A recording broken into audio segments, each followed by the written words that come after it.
Okay, I'm going to open the agenda for the Architectural Board Review for June 1st of 2021. Start with our roll call, please.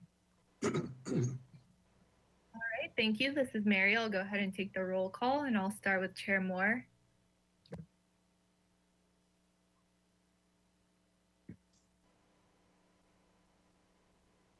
I'm sorry, I didn't catch that. Oh, here. It's okay, thank you. Vice Chair Sticks. Here. Board Member Anderson. Here. Board Member Black. Here. Board Member Olson. Here. And Board Member Whalen. Here. All right, we have a quorum. Thank you. All right, thank you. And moving on to general business, we'll open public comment. Any member of the public may address the board for up to 2 minutes on any subject within our jurisdiction that is not on today's agenda. You can follow the instructions on screen to notify staff that you would like to make comment. Do we have anybody out there? Thank you, Chair Moore. I do see several members of the public have logged into the webinar. Just want to give them the opportunity to click the raise lower your hand button on your GoToWebinar control panel. I don't see that anybody has raised their hand for general public comment. Mary, have we received any general written correspondence? Thank you, Christina, and board members. We have not received general or written correspondence for today's agenda. Back to you. Okay, thank you. Then we'll close public comment and move on to approval of the minutes for May 17th. So moved. Okay. First by Vice Chair Sticks. We have Second. I'll second it. Second by Mr. Black. Under discussion? Yes, please. Yes. On item number 1. Could we have those up? There we go.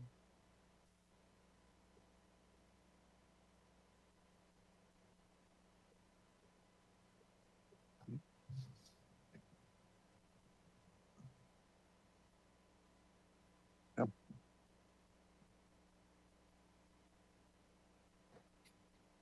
Item 1, motion number 2.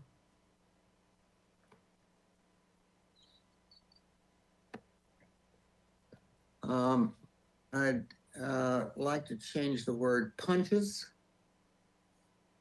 to changes in material and or openings.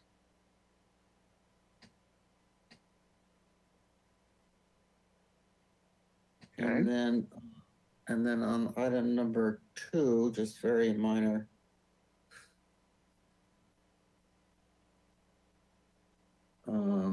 On 3A, change the word the to a distinctive arrangement. That would be it.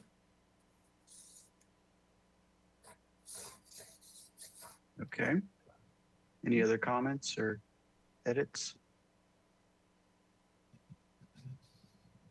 Does the seconder of the motion accept those changes? Who seconded it? Oh, I'm sorry. Yes. Okay. Then let's take our vote, please. All right, thank you. I'll start with Chair Moore.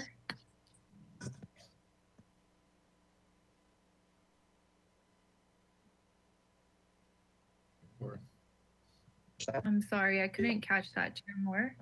Yes. Thank you. Vice Chair Six, Yes. Board Member Anderson, Yes. Board Member Black, Yes. Board Member Olson, Yes. and Board Member Whalen. Yes. All right, the motion carries. Thank you. Okay, thank you. Is everybody else hearing me? Okay, It was just that one skip out. Yeah. Just cut out. all right, so on to approval of consent calendar for May 17th, please. Chair Moore, I'm wondering if you want me to read these ones into the record or if the board has do. had a chance to review them. Okay. I would like.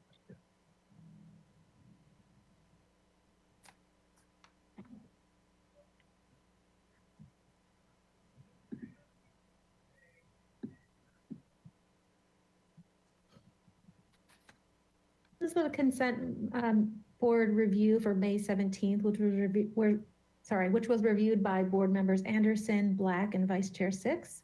Item A was 175 South Lacumba Lane. They received indefinite continuance with comments.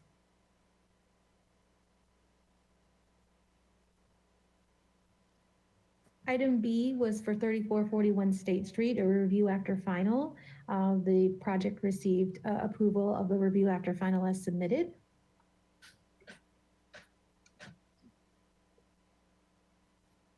Item B, 424 West Rancheria Street, received an indefinite continuance with comments.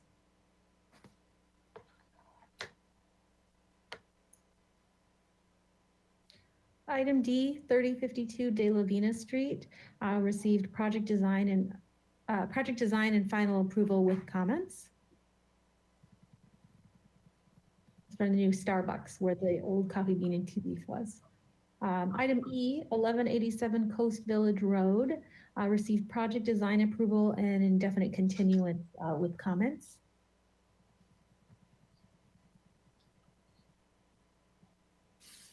And then item F was 1230 San Andres Street, which received final approval with the following condition and comment.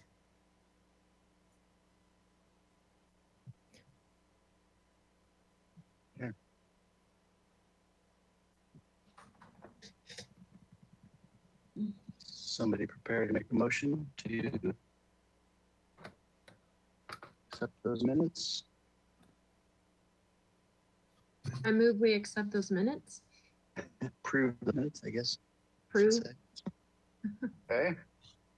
First by Second. Ms. Anderson, second by Mr. Black. Any Yep. discussion? No discussion? Okay, let's please have our vote. Start with Chair Moore. I will actually abstain from voting. Okay, thank you. Vice Chair Six, Yes. Board Member Anderson, Yes. Board Member Black, Yes. Board Member Olson, Yes. and Board Member Whalen. Yes. All right, the motion carries. Thank you. Okay, thank you. And then on to May 24th, please.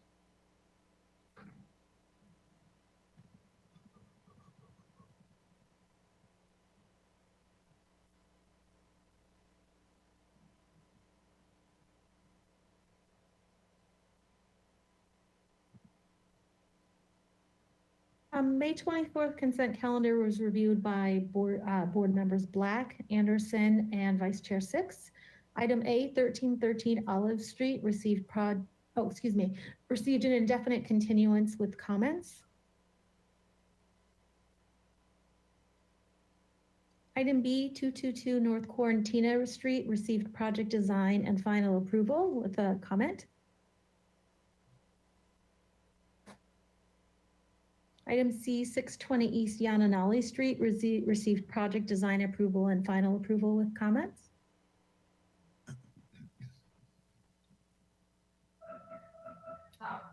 Item D, 101 South Quarantina Street, received project design and final approval with comments.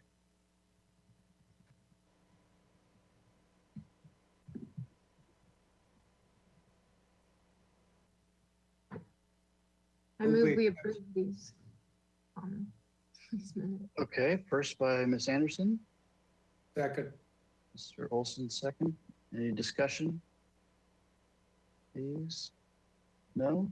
Okay, have our vote, please. All right, thank you. I'll start with Chair Moore, Yes. Vice Chair Six, Yes. Board Member Anderson, Yes. Board Member Black, Yes. Board Member Olson, Yes. and Board Member Whalen. Yes. Okay, motion carries. Thank you. Okay, thank you. And now, I believe it's today's consent minutes.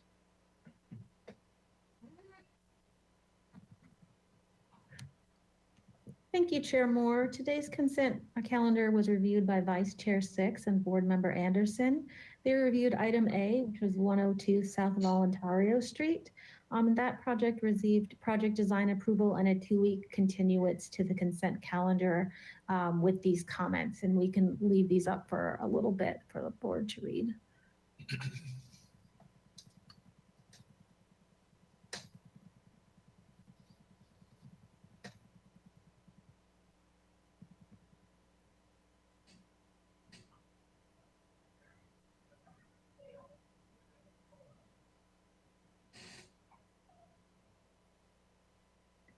Okay, shall we move to the next? Just a slight errata on the car, number 3, the carport shall be designed in a mid pit, just strike out in a mid pitch or. So the carport shall be designed with a mid ridge with a slope.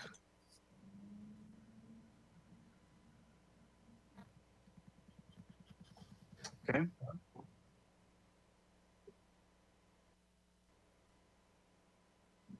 That would Anything be else? it. Okay, No. anything else on this item? Great. Move to the next. Item B was 601 Firestone Road. That project received final approval with a comment to provide a bollard that is dark bronze or a dark paint color. Okay. And then item C, the applicant was absent. It received a comment that I'll provide to the applicant on their return for recessing of the windows. Okay. I move we accept as presented. Okay, first by Mr. Olson, Second. second by Mr. Black. Any other discussion? No? Okay, let's take our vote, please. All right, thank you. I'll start with Chair Moore, Yes. Vice Chair Six, Yes. Board Member Anderson, Yes. Board Member Black, Yes. Board Member Olson, Yes. and Board Member Whalen. Yes. Right, the motion carries. Thank you. Okay, thank you. And now any announcements, requests by applicants, etc.? Thank you, Chair Moore. I just had an announcement that at today's meeting, we'll be having Will Russell run the plans behind the scenes rather than our usual Mr. Bolton. Just wanted to let everybody know. Okay, thank you. And then any subcommittee reports? I don't know if anyone's met lately. No meetings. Okay. Great, then we can move on from general business. And looks like we're on time for our first item. Do we have our applicants with us? Thank you, Chair Moore. Our applicants are with us. In addition, we also have a planner, Ms. Plummer, who will make a small staff presentation after the project description is read. Okay, thank you. This is item number 1, which is 421 South Milpa Street for concept review. This is a proposal for improvements and accessibility upgrades to the Blue Sands Inn. Exterior alterations to the hotel include constructing a new stair tower with storage below, replacement of the covered entry porch roof with a new upper deck, new Juliet balcony window and door improvements, and new lighting fixtures. The project includes removal of some existing landscaping, removal of the Canary Island palm tree, installing a new accessible ramp and handrail, and enhancements to the pool area, including new permeable paving, adding a spa, trellis, pool lift, and outdoor amenities. Interior upgrades include miscellaneous improvements to existing rooms, converting a non-accessible room to an accessible room, and the manager to a hotel room. Slide number 2, please.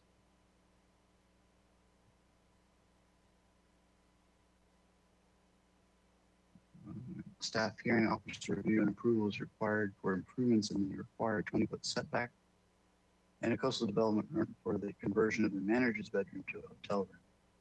Improvements located in the 10-foot Milpa Street widening setback under PLN 2021-00116. Again, this is a concept review. No final appealable decision will be made at this hearing. This project requires compliance with the project compatibility analysis, the urban design guidelines, and outdoor lighting design guidelines. It was last here, January 25th of this year. Okay, Ms. Plummer, you have something to add. Thank you, Chair Moore. And I don't have too many comments on this particular item. This is the phase 1 portion of the project, which you previously reviewed in January. And the purpose of today's hearing is to have a second concept review of the project. And what we're looking for you to include in your motion today in your indefinite continuance would be comments about the project's consistency with the project compatibility criteria that's required as this project needs to go before the staff hearing officer. And in addition, specific comments about the aesthetic appropriateness of the exterior changes that are proposed in the 20-foot front setback.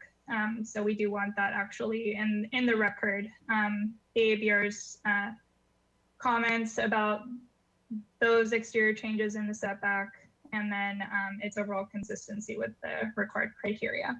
And I'll be here for any questions if you have any. Okay, thank you. All right, so we're ready for the applicant team. Hi, can you hear me? This is Dawn Sherry, the architect. Yes, we can hear you. Hi, Welcome back. everyone. I believe that this project today is broken into 2 time periods. Part one is a technicality for us to return because of, as Pilar stated, that in the last meeting, even though we were, just to refresh, I don't know, there's some of you who weren't here at the first review, but we did receive favorable comments, and with the direction and indefinite continuance to move on to modification. But because of I think the compatibility findings, there was a technicality that those criteria were not stated into the record. I think the first part of today's review was that because of that technical matter, they had to be read into the minutes. So that's the first, right, Pilar, am I mistaken? Isn't that the first thing that the board has to do? And I don't know whether you want me to review because there's some new members, I don't know if you want me to kind of do a quick, once over since there's some new people or not. Yes, and through the chair to the applicant, the purpose, as I said, and I think you're following along that correctly.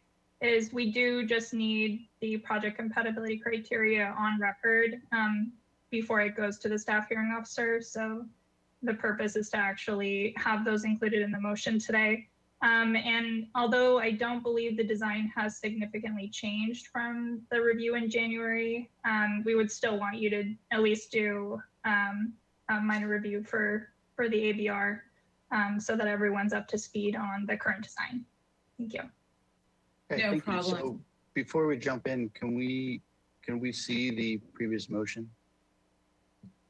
Just to refresh our memories.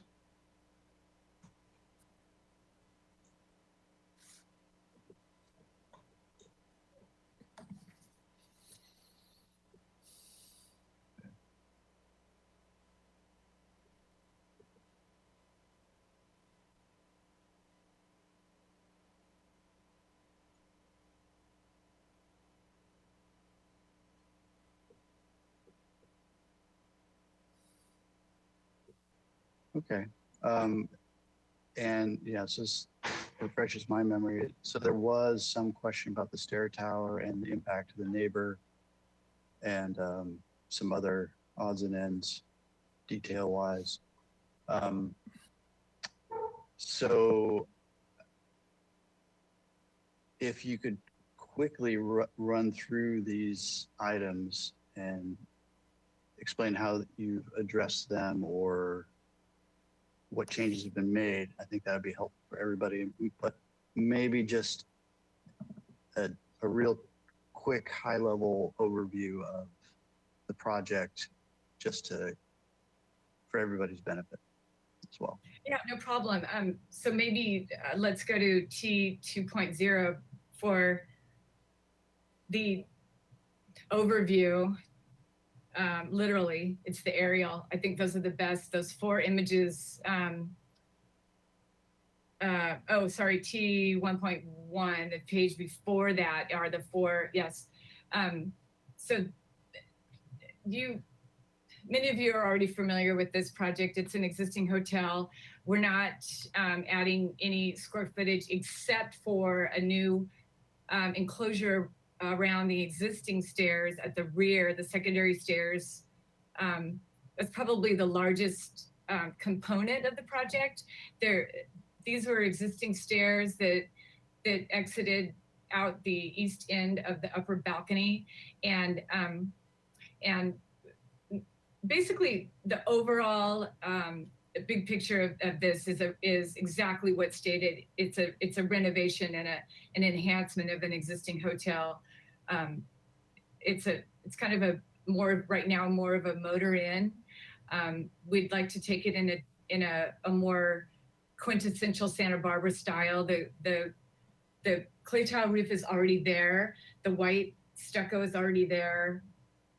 The upper level balconies facing south, that you see over the pool, are there. And maybe because there's some new members, just maybe a quick run through the photos. So does anybody feel like they need to see what's there now?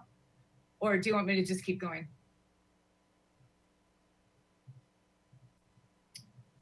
I would just very quick run through the photos.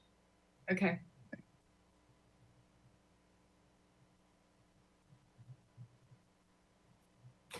So here's the front elevation. Next page. This is faces Milpa Street. And that's the existing hotel and the pool and the enclosure around the pool.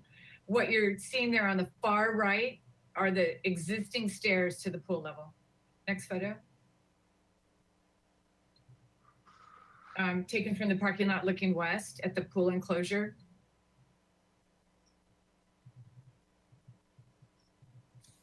That's the pool enclosure and those existing stairs that we're reconfiguring into an L and adding a stair tower in that location. Next photo.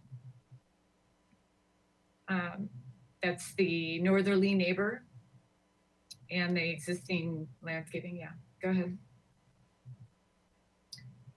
And then that's the existing Santa Barbara Hotel to the south of our development. the view from the existing development to the ocean to the west. And the existing eastern residential development. That's a photo looking at this shows really well how the stair tower would be. You can see the existing stairs to the left of the photo, and we're recreating them, consolidating them into a U shape and enclosing them for additional privacy so that it just gives the pool and the occupants of the pool some more privacy and some sound attenuation away from the neighbor as well. I don't know what page that is. Do we have any more photos, or is that it? I can't see the bottom of the page. That's looking southeast toward the Santa Barbara Hotel. Upper balcony, and then there's one more page of the view from this is a view from the upper balcony at the neighboring residential unit. I believe that window on the right is their bathroom, and then the window on the left is a bedroom. And that's the one that's closest to the stair tower. There's another view looking north at that development, and its adjacency to the hotel. I think that's it. So back to T1.1,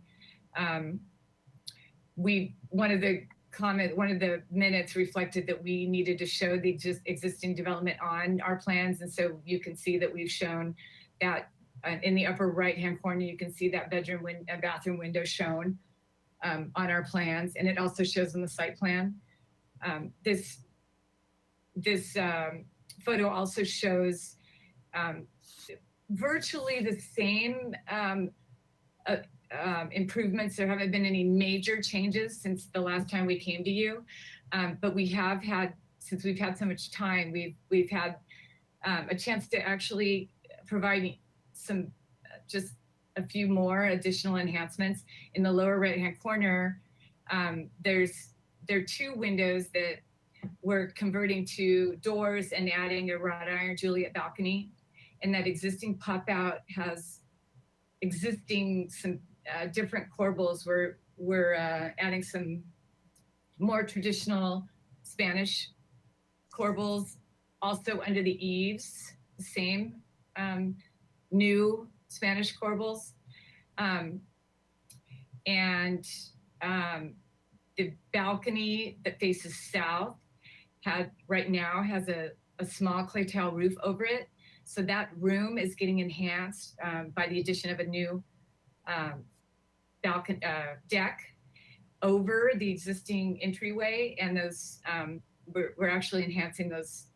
You can see in the upper right-hand corner drawing that we're enhancing that detail where the post or the columns meet the deck, adding a plaster detail there. Also in that upper left-hand photo, you'll see the handrail for the new ADA ramp that we're adding.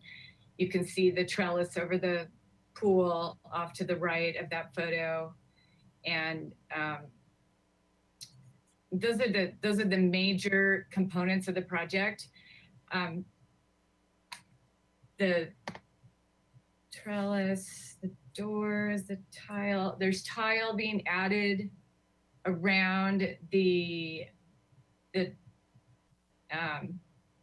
front entry door. See the lobby door? It's a new steel door under the balcony, upper left-hand corner. I'd point to it, but I can't. Yeah, we're adding tile around that and adding a new door there.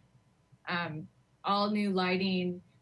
The shutters were part of the previous submittal. Those remained.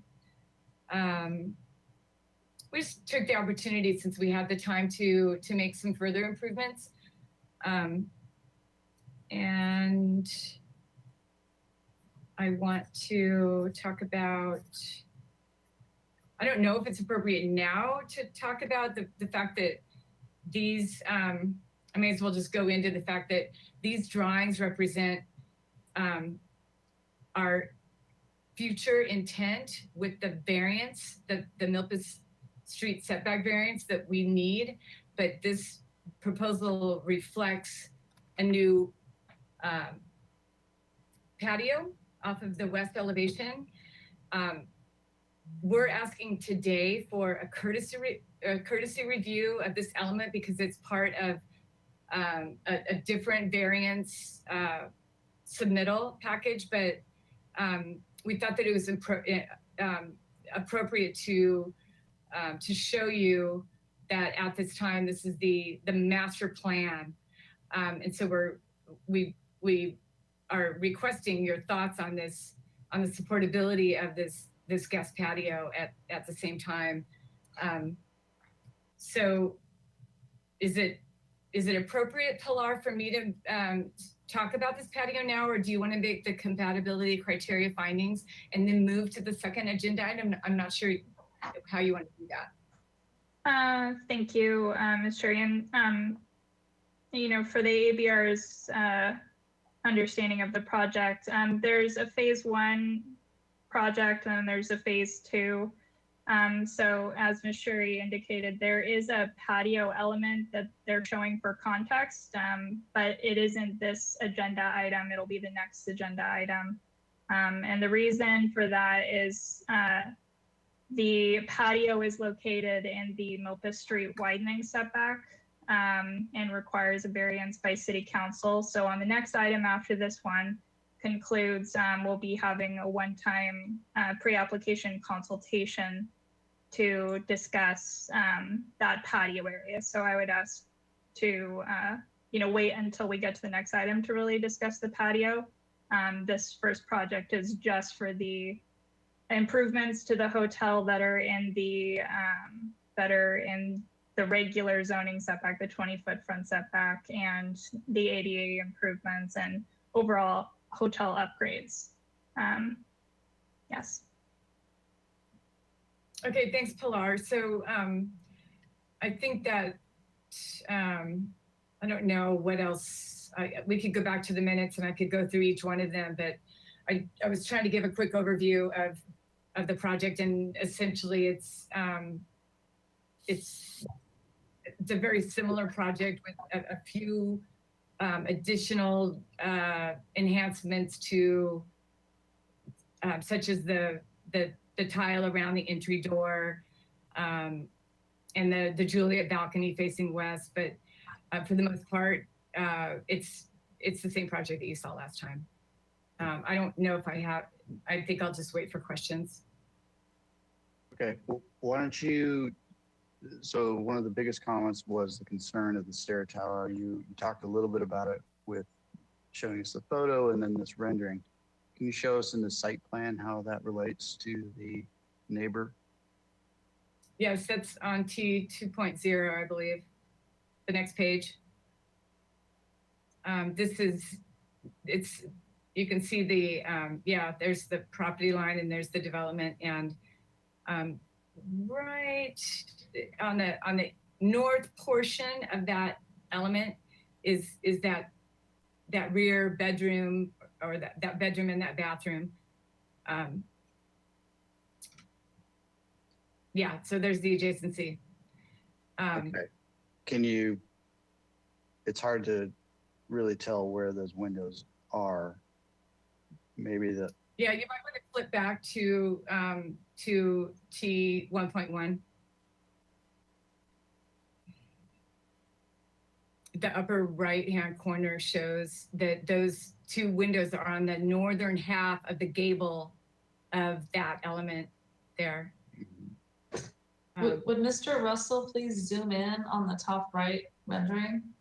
Yeah, that would be helpful. Trish Allen talking from the applicant team. Okay. And then can you pull up that photo that was looking at those windows for us? And I believe it was taken from the walkway.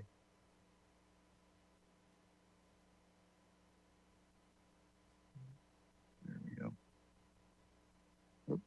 You passed it. Go down Yeah. one more. Yeah. There it is. That's the close-up, and then the one previous to that is a farther back view of that upper balcony. So from this view, does one walk directly into that stair tower from this walkway? Yes. So, okay, can we flip back to the site plan?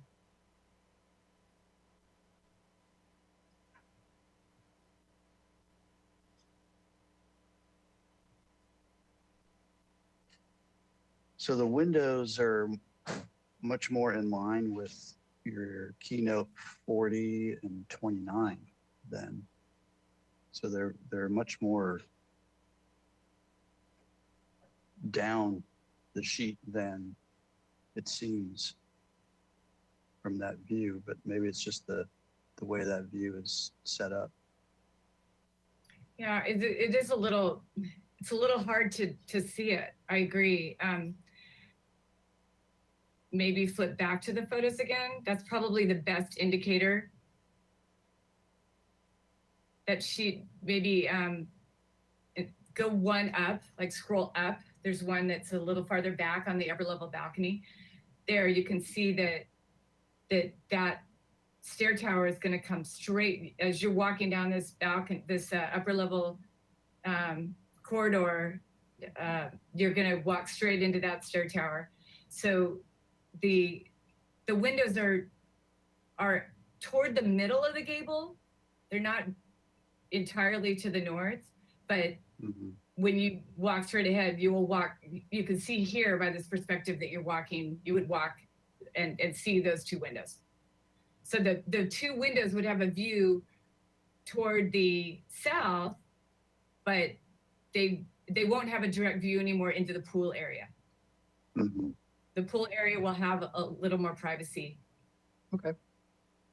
From those upper level windows. Okay, can we go back to the minutes, make sure we've touched on everything?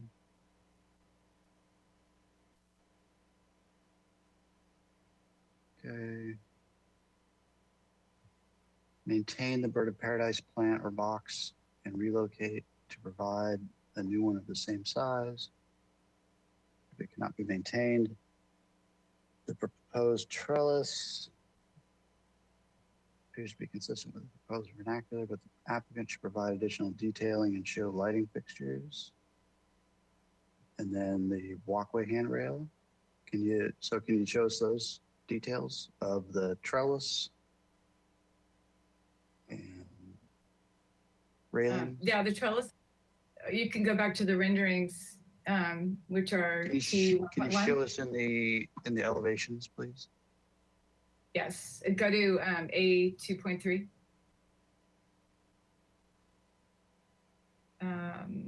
2.4 actually.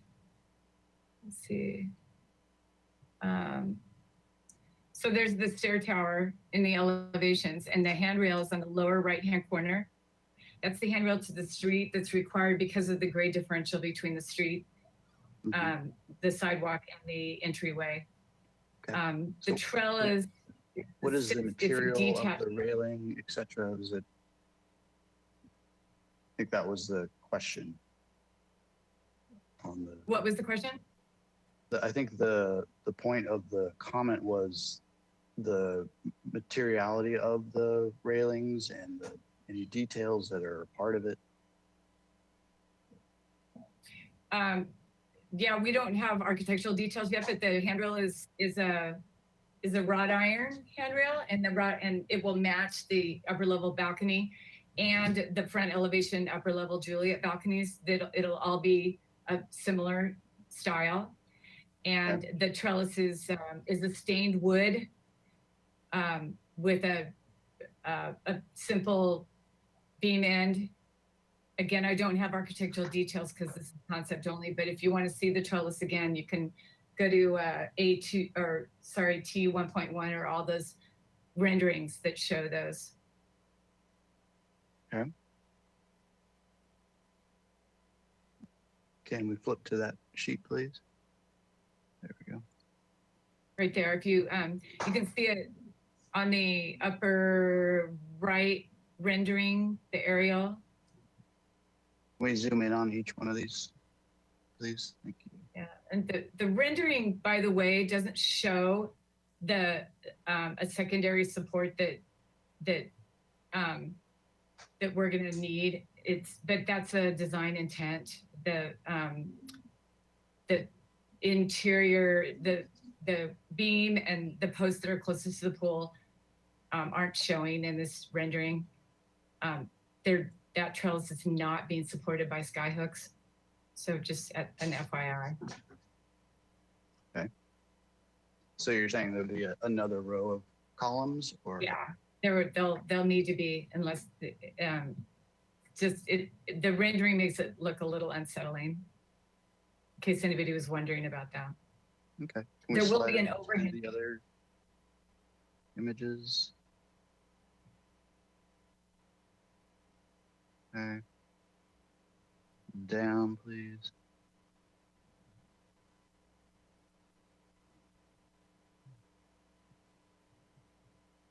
And to the final.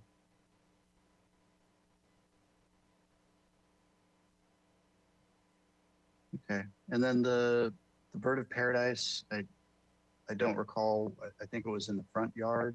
Is that being relocated or replaced? It's part of phase two. We're going Go to ahead, address Josh. that in our second phase presentation. We have a landscape plan to show you for the patio area, Okay, part of the phasing confusion. okay. All right, is there anything else that you wanted to touch on? I don't think so. All right. Thank you. Okay, then let's move on. We need to open public comment. Is there anybody in the audience that would like to address the board regarding this project? You can follow the instructions on screen.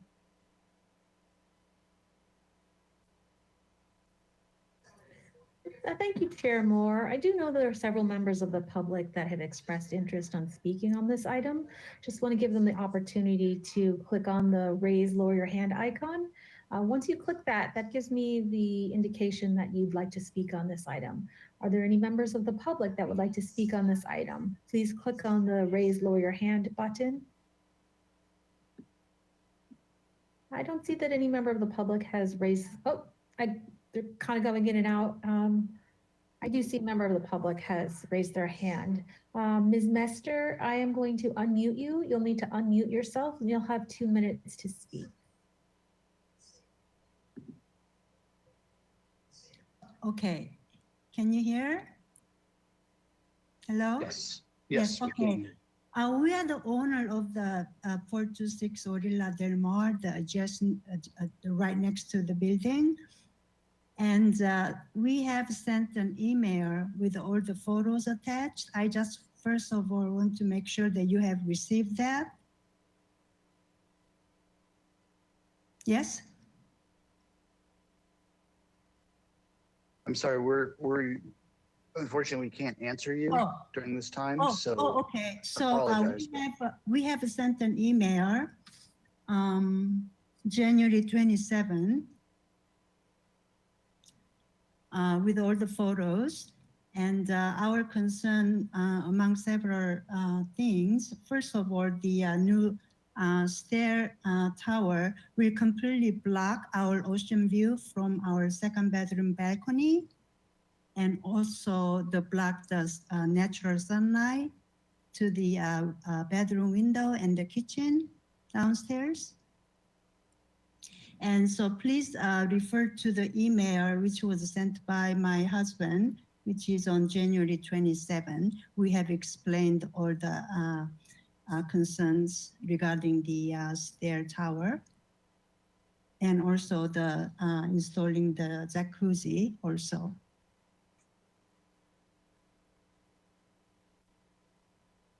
Okay, thank you. And yes, we did receive that email and the photos. Okay, thank you.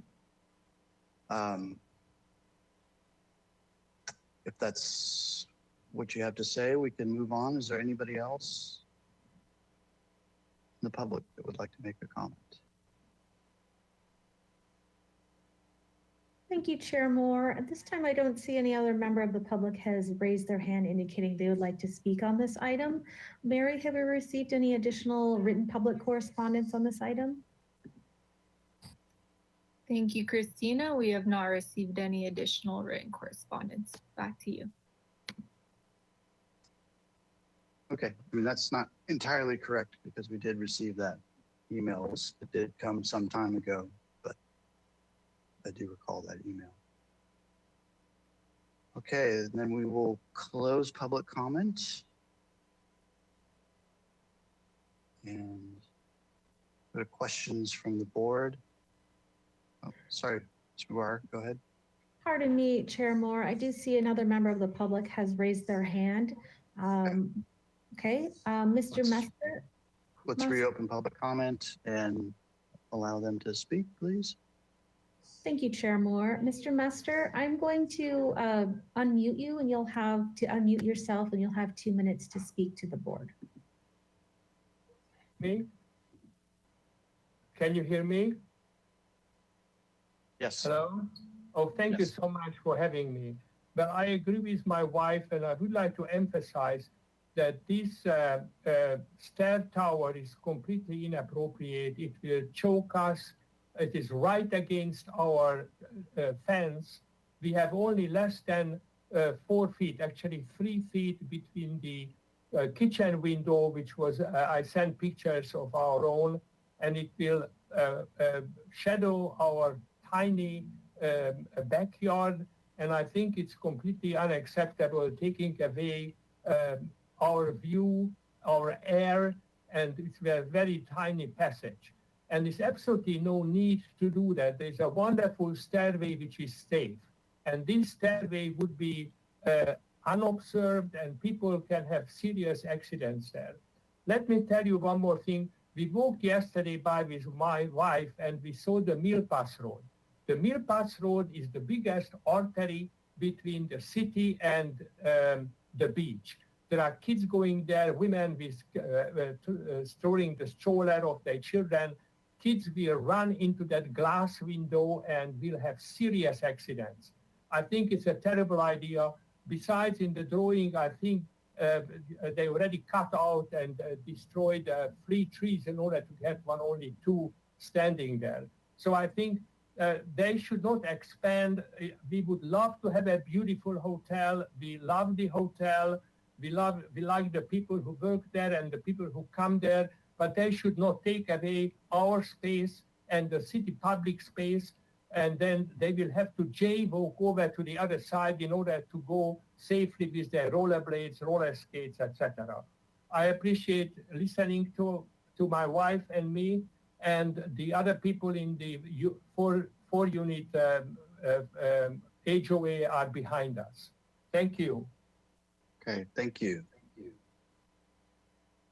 Is there anybody else in the public that would like to speak?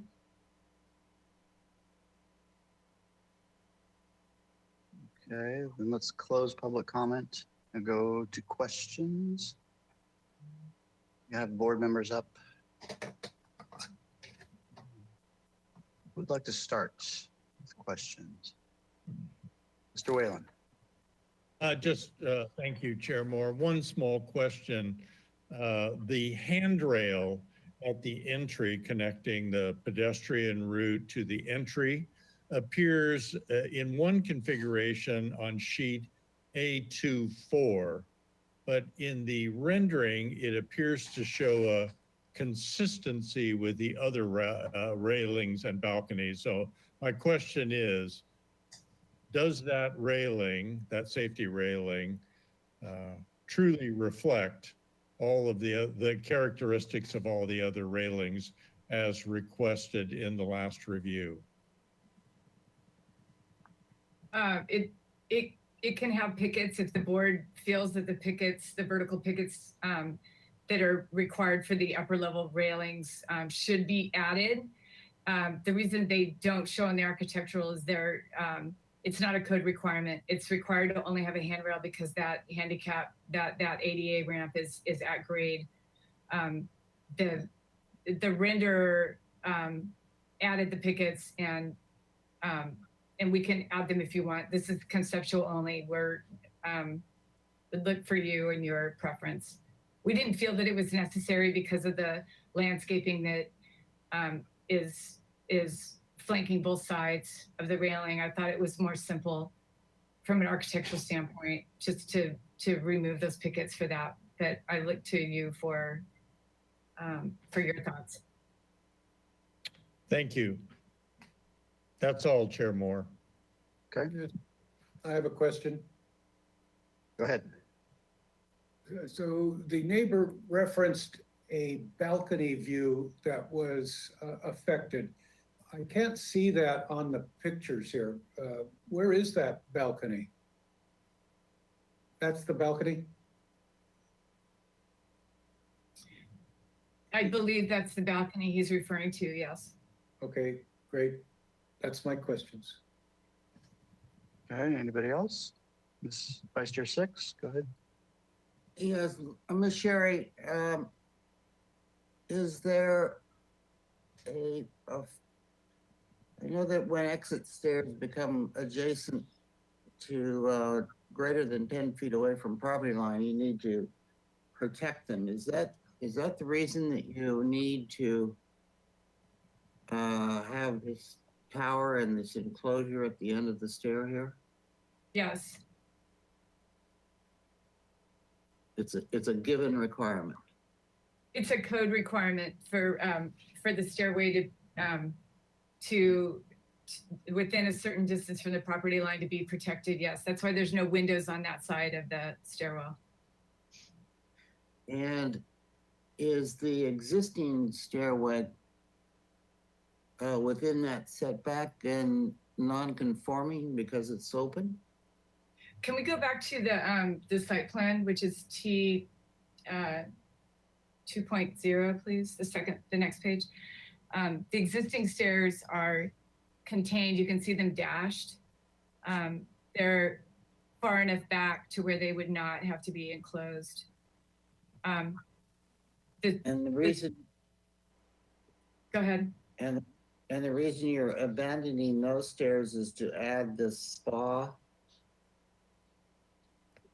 And that the correct? rest of the deck, because that stairway just completely bifurcates the entire lounge area of the pool. And so we felt that it was a much more enhanced experience for the guests to have that and uninterrupted, and for privacy from, guests seeing down into, guests coming right down into the pool area, and as they walk down the stairs, seeing everything that's going on, and also just privacy from the neighbors. Okay.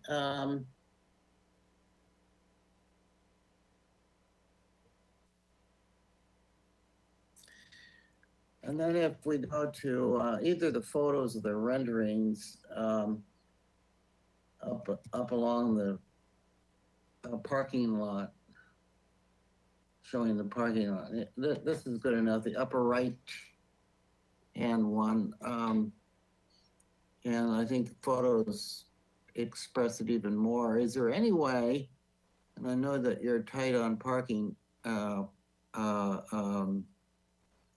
pull out or backup, is there any way to enhance that wall with some very minimal plantings or decorative tile or rich? Are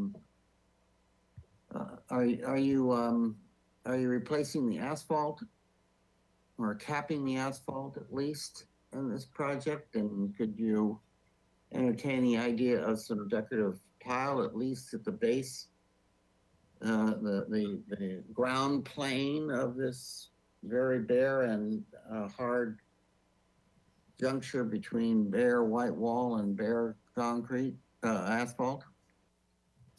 That would be up to transportation. We're certainly open to it. It sounds like a fantastic idea, something like a creeping fig or something along that. Yeah. But I think we're already non-conforming on our backup, so it would have to run that by transportation.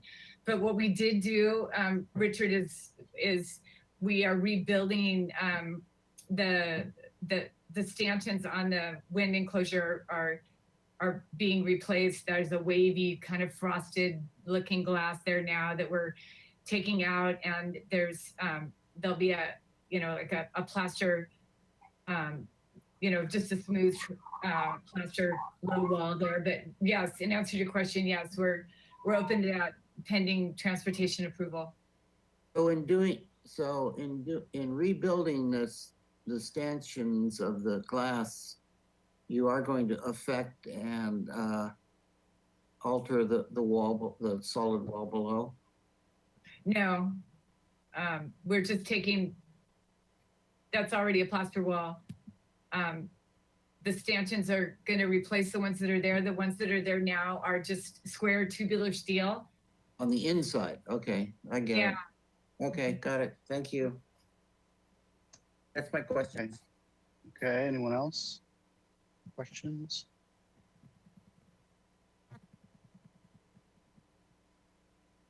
Okay, if we could go back to the site plan, please.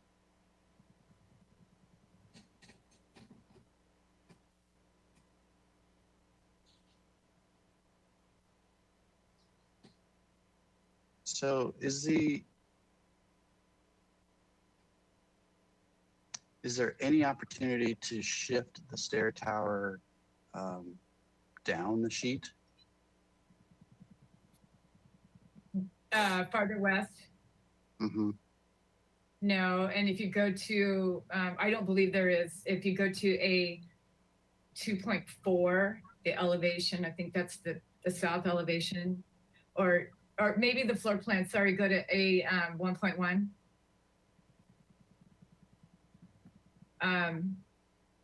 That is the lower level of the stair tower.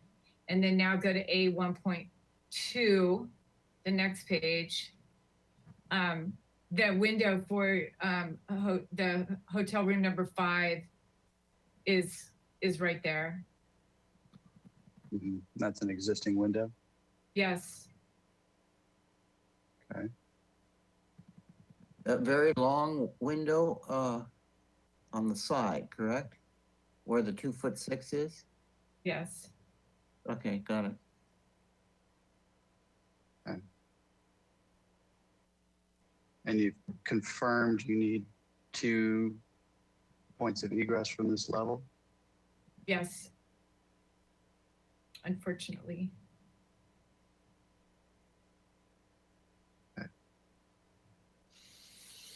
And it looks like, so you have a dimension there of 8+ inches away from the property line. If we zoom in on between grid lines C and E there.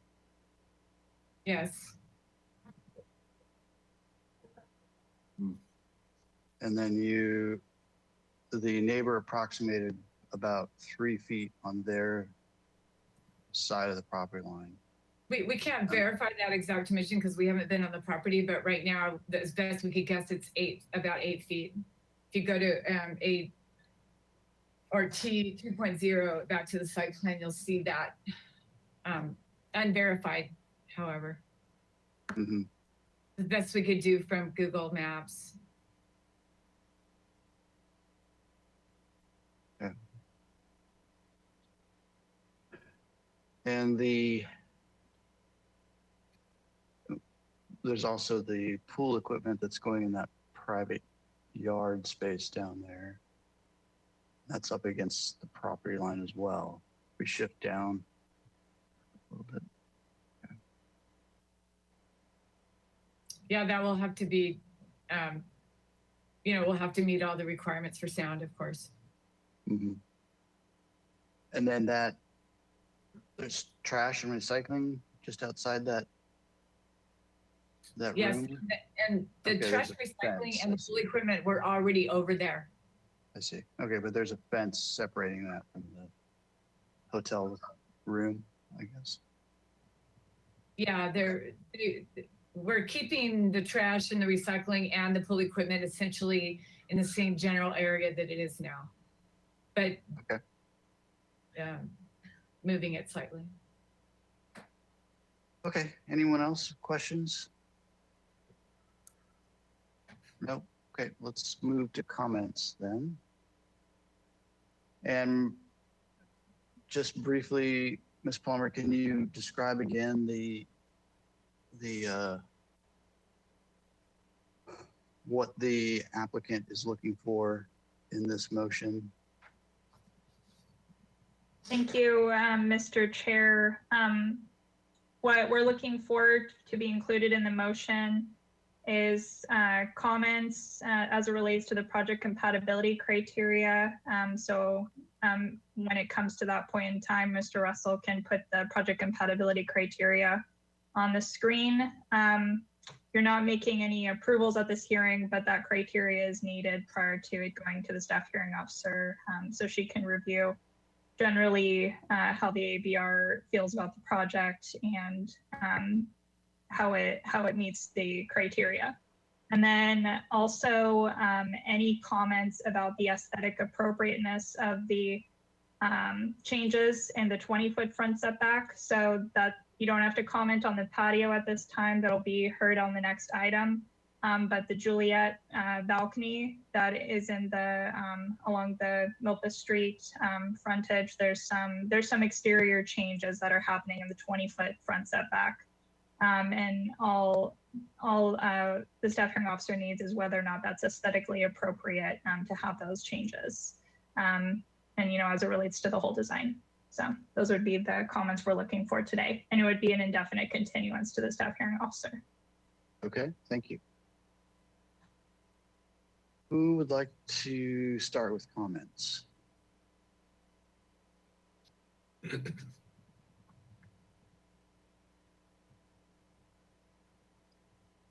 Mr. Whalen. Yes, thank you, Chair Moore. I just want to reiterate that I believe the railings I've pointed out in this and previous meetings to connect the pedestrian public walkway to the entryway should be consistent with all other railings and to meet project criteria for compatibility. Thank you. Okay. Anyone else with comments? Vice Chair Six? Yes, as far as number one, what is asked of us about the improvements to the front elevation, it's kind of hard to bifurcate what we see here in the rendering of the patio and so forth, but I think the actual architecture on the wall, on the structure is acceptable and appropriate. And that would be before patio, and if all that was existing landscaping and so forth. So I think up to the point of the structure, that those are acceptable. On the difficult issue of this stair tower and the private views being what appear to be pretty radically affected, I think I fully understand the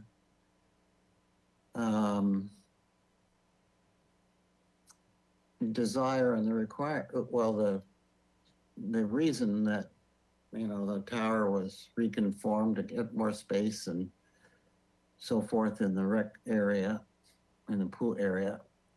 But I think that the stair starts to descend at the very end of the face of the end of the last room. And it would seem to me that some kind of even lower roof of much reduction of that structure could be done and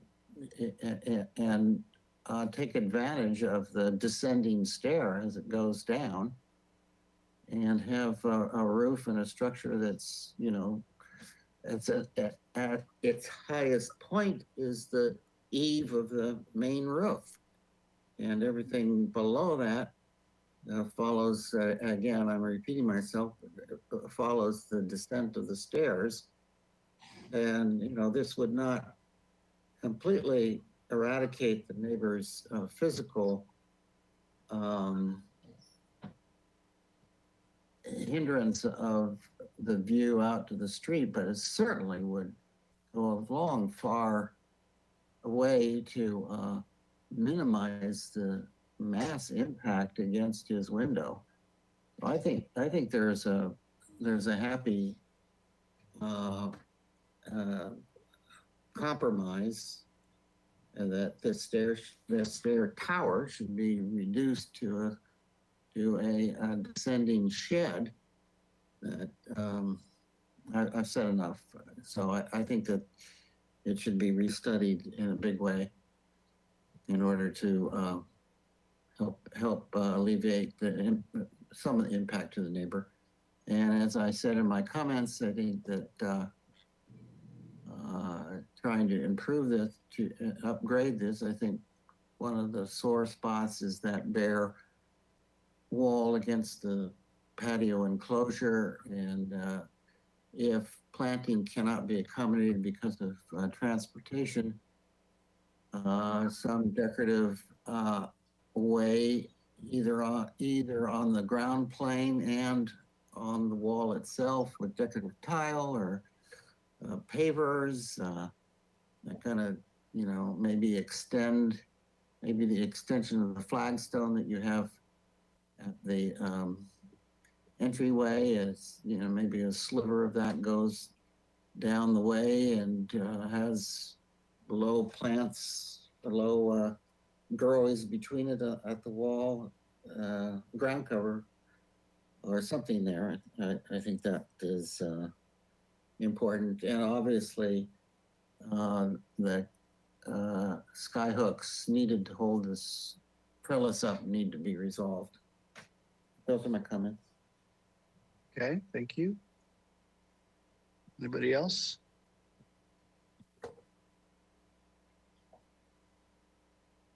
No? Okay. My own comments are that I feel the improvements to the facade along Milpas Street, the actual architecture or part of the pieces that are part of the building are acceptable, that they are protruding into the setback. I think that's fine. I agree with Vice Chair 6 that any means of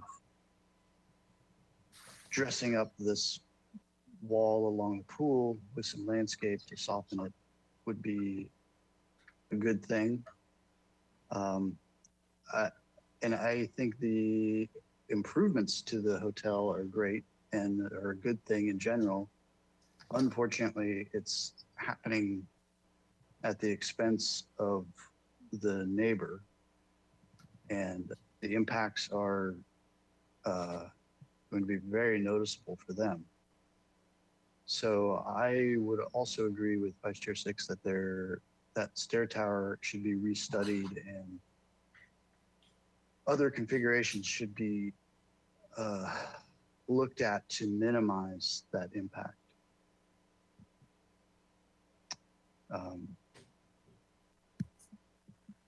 Those are my comments. Anybody else?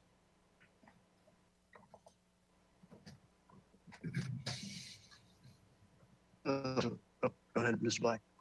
Well, yeah, I mean, I'd certainly agree with those comments by Mr. Moore and Mr. Six.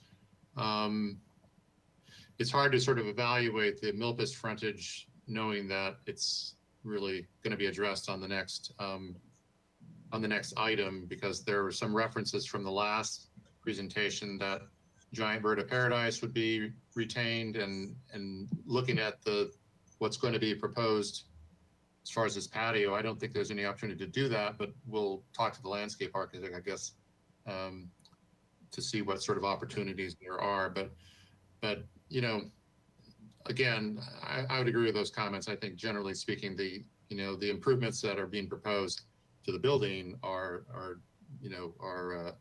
more than acceptable. That's all. Thank you. So we're looking for a motion. Vice Chair Six, go ahead. I just had one more comment. It's kind of a hangover from last time. This required handrail coming from the street to the side of the main entry. It seems that you could still maintain your slope and your handrail legal stuff if that was wider at the base and had kind of a, you know, a more generous. Right now it's only just slightly over 4 feet and it pinches all, it's that same continuous width all the way to the street. It would be very nice, and probably started talking about the next the glass rail there also, the patio idea, but to have that a little bit wider, more generous, maybe 45 degrees at the last bit before the street to just kind of have a more generous look. Okay. All right. Ms. Plummer, did you want to? Thank you, Mr. Chair. I was actually going to ask Mr. Russell, since we're getting close to a motion, can you put the project compatibility criteria on the screen? Thank you.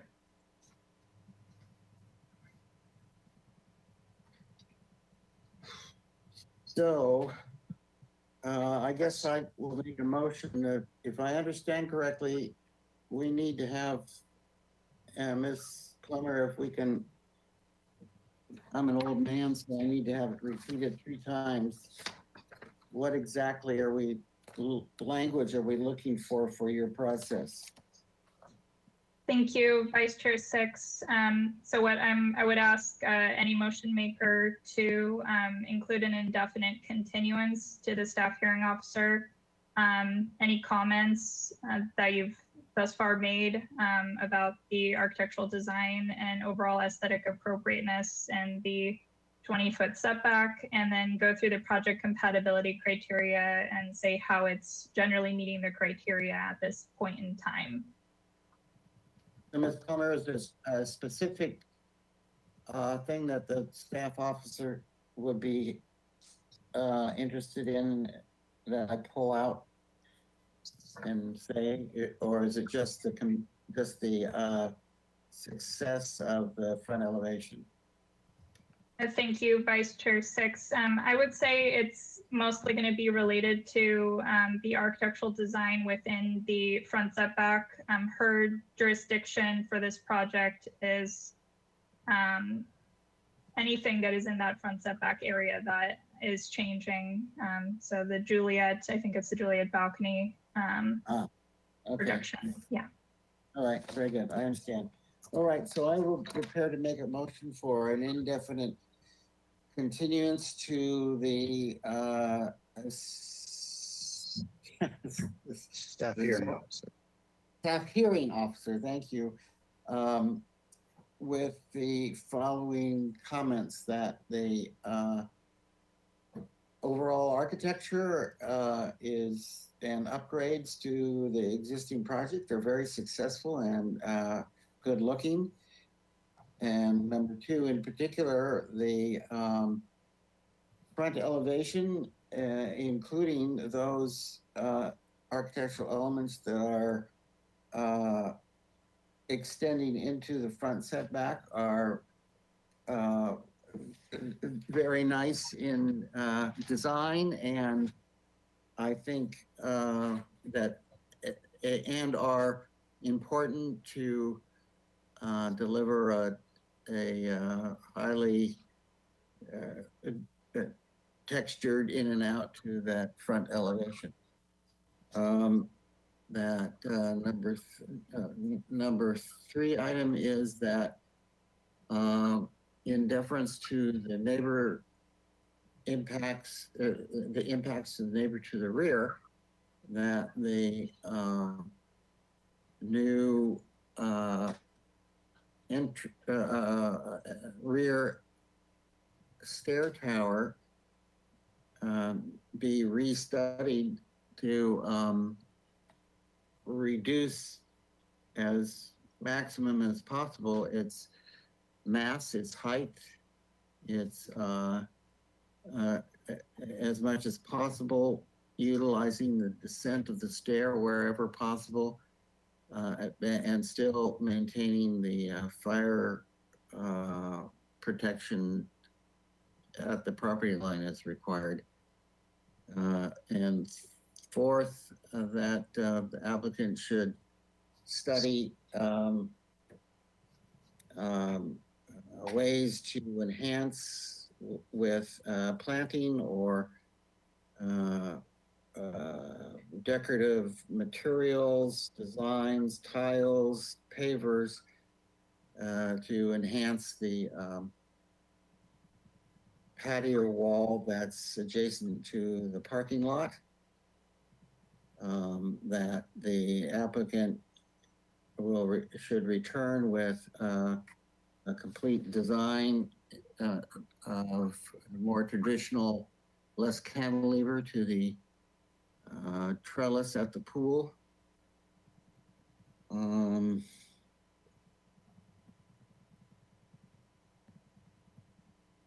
And I think that the very first motion, Mary should say that this is with the understanding that that no patio or windscreen is proposed with this review. I think that's it. Okay. Right, And Vice you want Chair. just preliminary run through the project compatibility criteria. Oh, yeah, excuse me. Yes, so the project appears to, is compatible. Preliminarily. Preliminary, good, thank you. The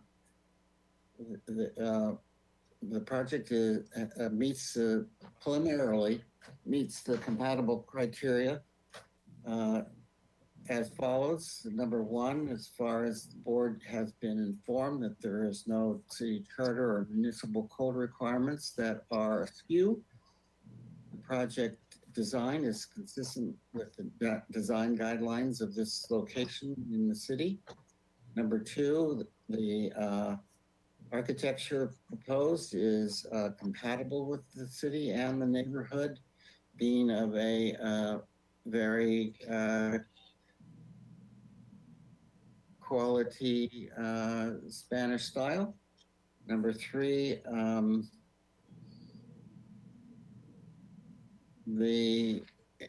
for the most part, the project is of appropriate size, mass, bulk, and scale, with the exception and understanding that there will be restudy of the rear stair tower. Number four,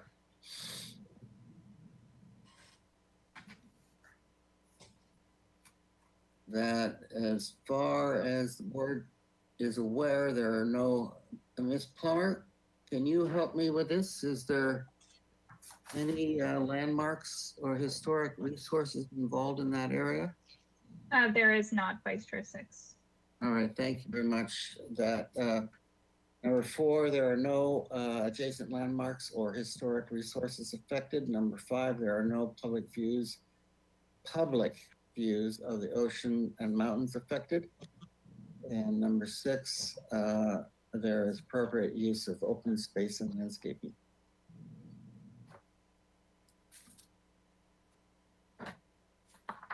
Okay. And I think Do we that's a have wrap. second for that motion? Second, Seconded by Mr. Olson. Any discussion? Do we need to read it back? Well, hold on, we've got Mr. Whalen. I would like to append to an element that member 6 made regarding restudying the stair tower, that the proponent return with this restudied, that also includes shade and shadow studies.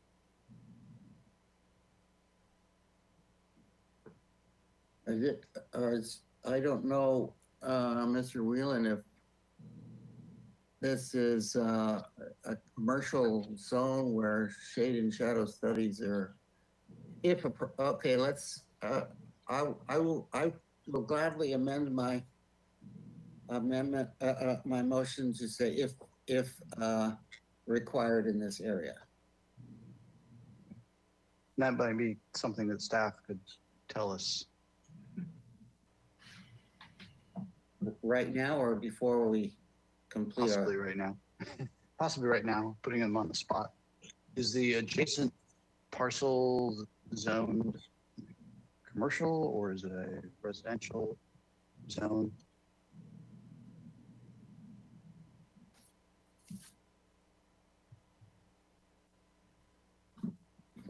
They're hiding. Apologies, Chair Moore. And then it was a question, the adjacent property at 426 Aurelia Del Mar, what is that zoned? Is that the question?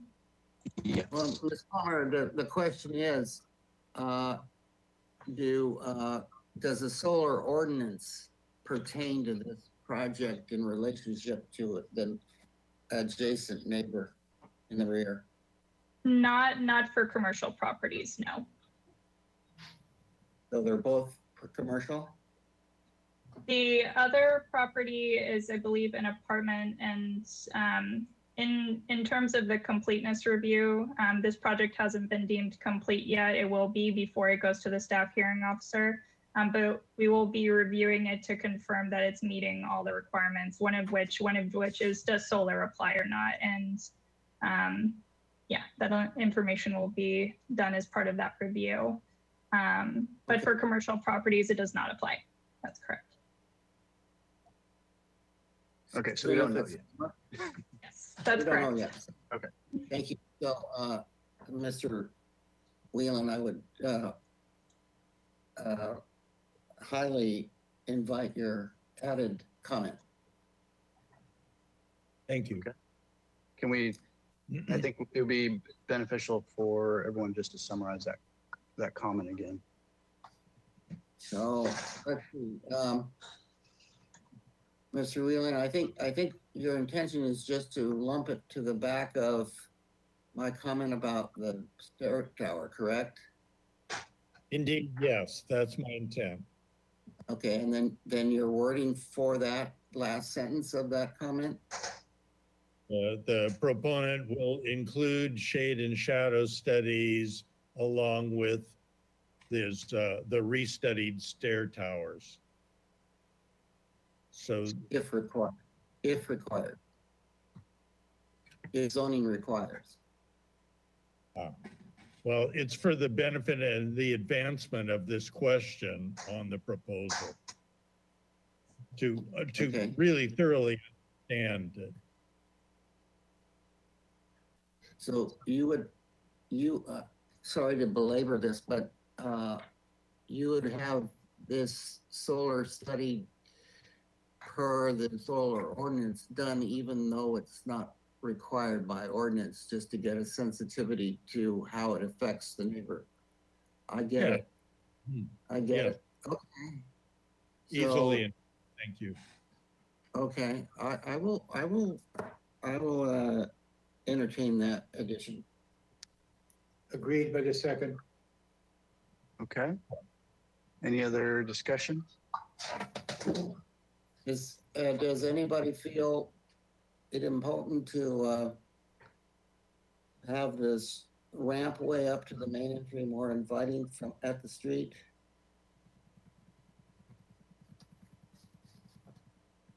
What do you mean by more inviting? Oh, the width. Yeah, the widening. I'll just say this, I'll say one board member feels that the walkway to the main entry from the street should be widened and more inviting at the property line. Is the seconder okay with that?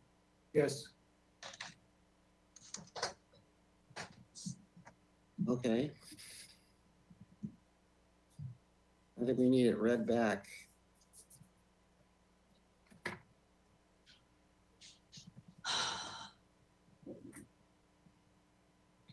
All right, this is Mary. I can go ahead and read it back. So the motion is to continue the project indefinitely to the staff hearing officer with the following comments. Number one, the overall architecture is an upgrade to the existing project. It is very successful and good looking. No patio or windscreen is proposed with this review.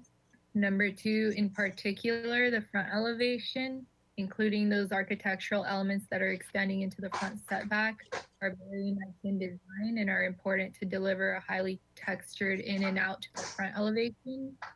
Number three, the rear stair tower shall be restudied to reduce as much as possible in terms of its mass, height, and maintain any fire protection at the property line as required. Show shade and shadow studies upon return along with the restudied stair tower. Number four, the applicant should study ways to enhance with planting or decorative materials, designs, tiles, pavers, etc., in order to enhance patio wall adjacent to the parking lot. Number five, return with a complete design of more traditional, less cantilevered trellis at the pool. Number six, one board member feels the walkway to the main entry from the street should be widened and more inviting at the property line. And number seven, the board made preliminary project compatibility analysis criteria. Good job, Mary. Thank you.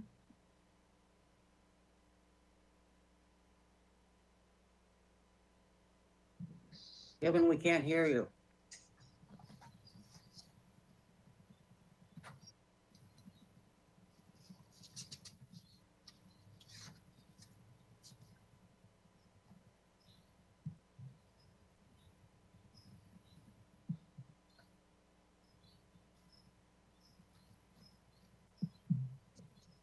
No. No. Yeah, just turn it up. Hear me now? No. Barely.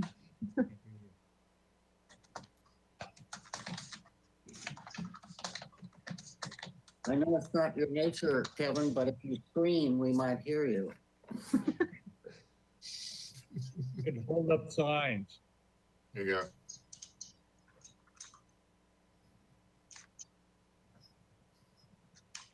Vice Chair Six, maybe just call for the question. I'll call for the question, Mary, and we will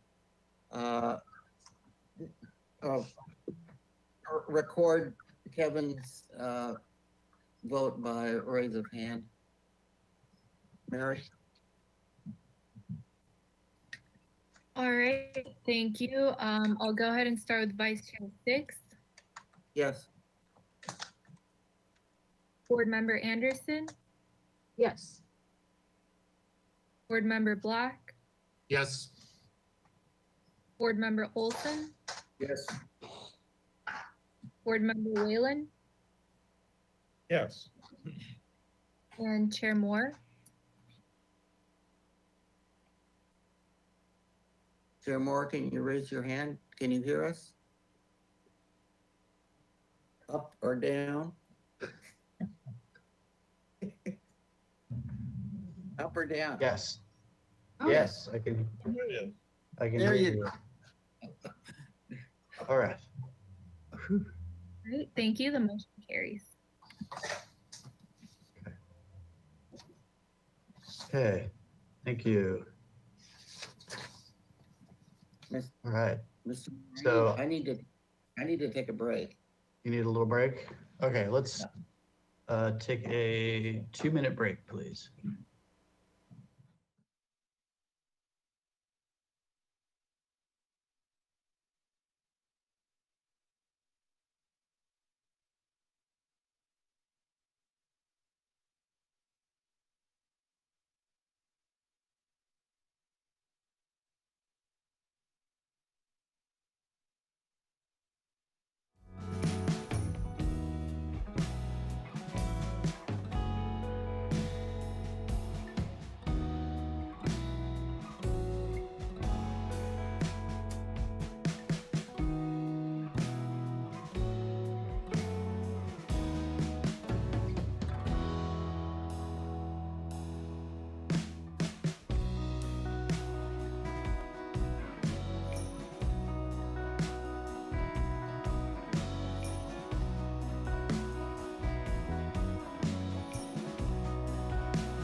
2, which is 421 South Maple Street. This is a pre-application review.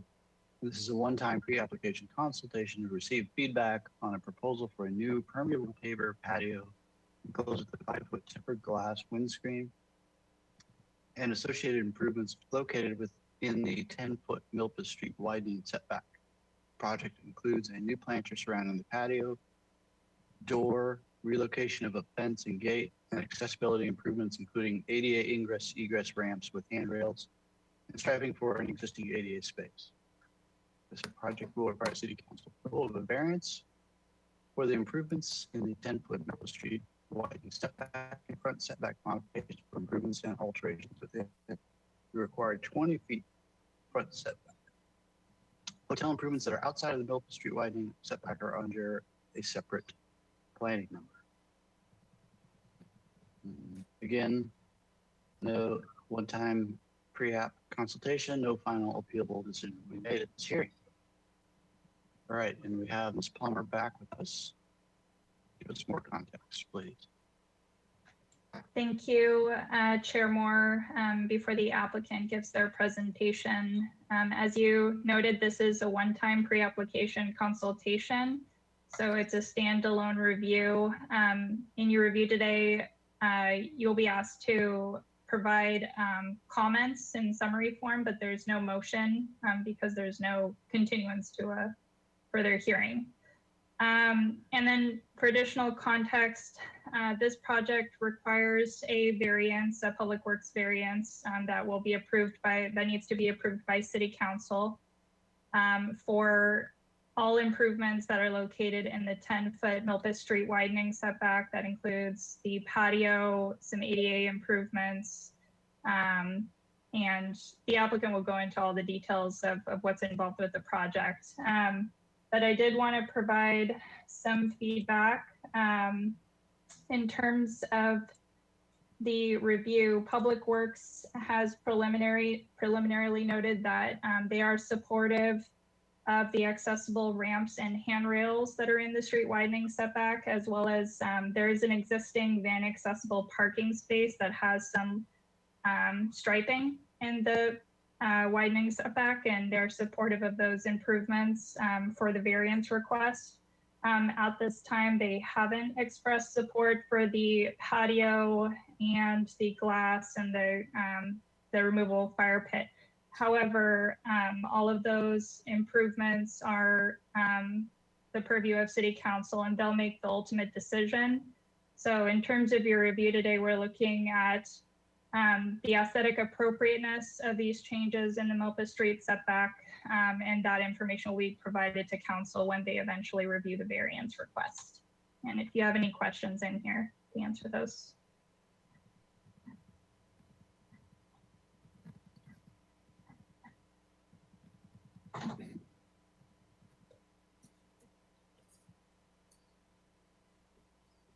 Kevin, are you talking?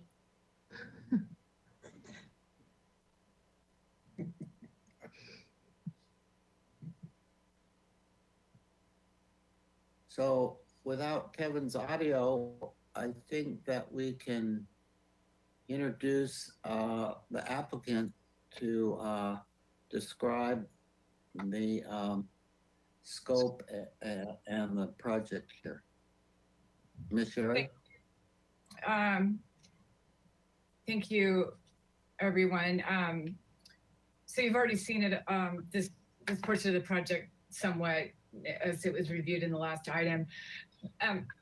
Basically, the whole reason this patio idea started was we saw the hotel as having one of the best views of Santa Barbara that was not being utilized, extremely underutilized, in fact, not only from the perspective of aesthetically and the potential to enhance the front of this hotel, but also from a guest experience standpoint. And so that's kind of how this idea started.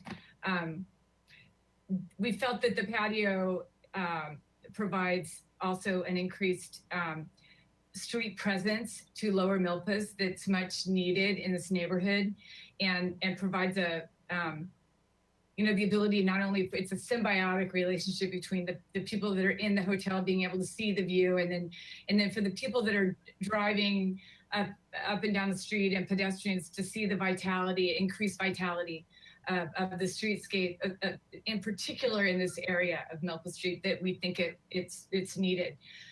That being said, it's tricky to find that balance between the visibility and the increased energy, and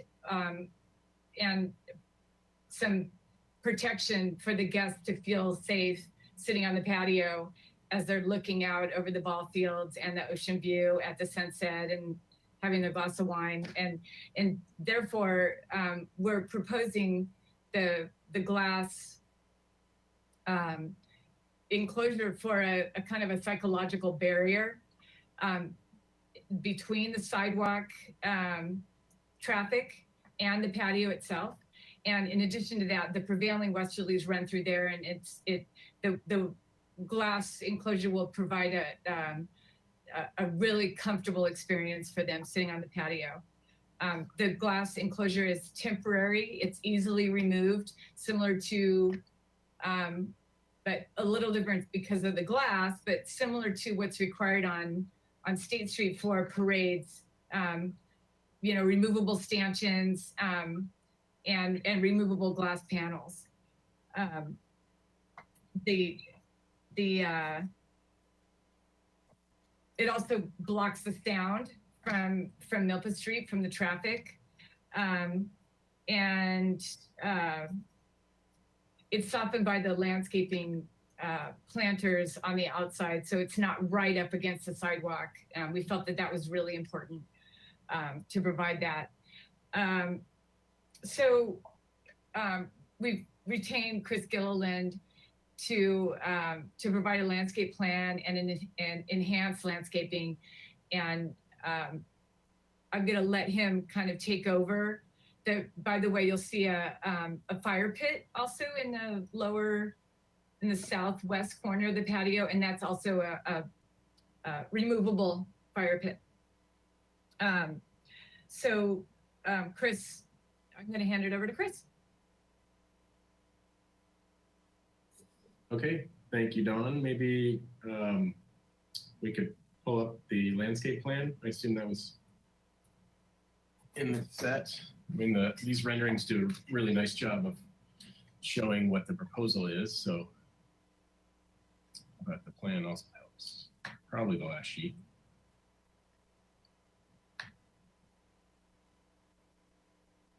There you go. Okay, so this is, as mentioned, for within the Milpa Street setback. And the existing condition of the landscape is overgrown and basically just dirt and some larger plants. One of the big concerns, of course, are those giant birds of paradise, which with this configuration are not salvageable. And unfortunately, there are no other locations where a giant bird would be appropriate. We did look at, if you go to the top of the page there where it says adjacent hotel, and there's the little orangey gold rectangle for the monument sign. We looked at just above that for a possible spot, but there's a really nice view out to the ocean there also, which would, that giant bird would block. So we did not have a location for giant birds. We are preserving the two clean palms there, which I think will be really nice and help shade that area. There's also a very large street tree, paper bark, out in the parkway. And so we have the planter around the patio is between 2 and 2.5 feet. And we're proposing a couple different types of hedges, one being a Raphiolepis minor as a possible. And then in the middle section, those sort of frame the outside. And then in the middle, we just wanted to switch over just for a little interest. And so we have a smaller, different hedge there with a little bit more color. We're adding some planted, some color pots where we can. And also, some other pots with small tree like olive or leucadendron or princess flower, something to that effect. And then wherever we can, we're also incorporating some vertical elements up against the house at the north southwest corner of the building itself. Something to maybe a dwarf Italian cypress or something to that effect. So the parkway, there's a lot of existing ice plant, which we would just expand on. You can see down at the bottom right, it's green and the rest is white. So that's just the white shows there is existing ice plant there. We're just adding to it to have a consistent theme across that area. Obviously there's seating, the fire pit that was mentioned, but really I think this is just a great opportunity for all the users of this hotel to actually enjoy the view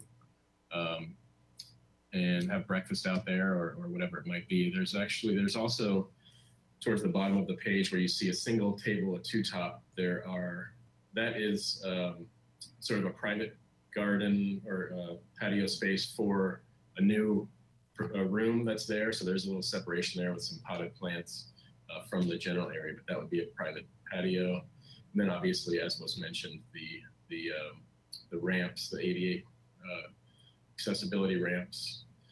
So pretty straightforward, not a huge planting area, but a really nice opportunity, I think, for this hotel and for the community to kind of open up this facade and get a nicer presentation to the street.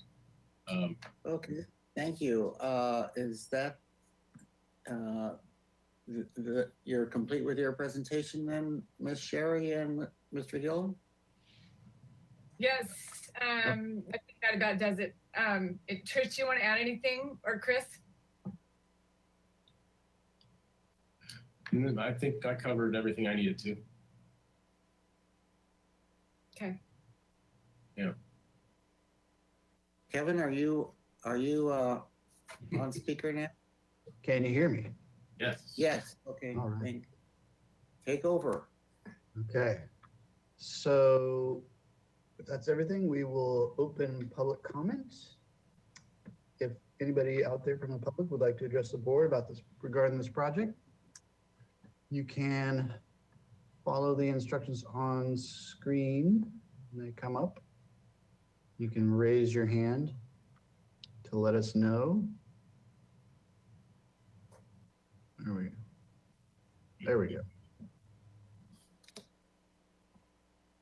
Thank you, Chair Moore and board members. I do see a member of the public has raised their hand indicating they would like to speak on this item. Ms. Master, I am going to unmute you, and you'll need to unmute yourself, and you'll have 2 minutes to speak. Oh, yes, thank you. Thank you. One of the board members requested to show the photo of the balcony adjacent property.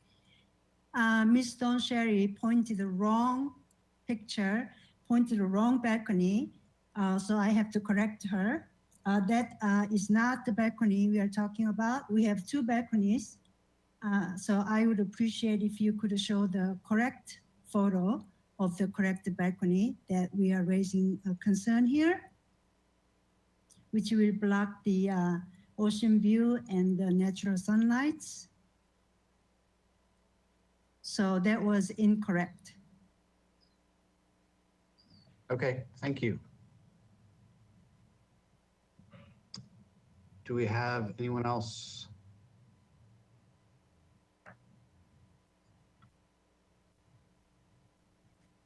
Thank you, Chair Moore. I don't see that any other member of the public has raised their hand indicating that they'd like to speak on this item. Mary, have we received any additional written public correspondence for this item? Thank you, Christina. We have not received any additional correspondence. Back to you. Okay, then we will close public comments and go to questions from the board. Vice Chair Six, go ahead. Yeah, Ms. Sherry, what is the purpose and the intent of the screen being removable? I don't understand if it's all established patio and established planting, why you would have to design it to be removed.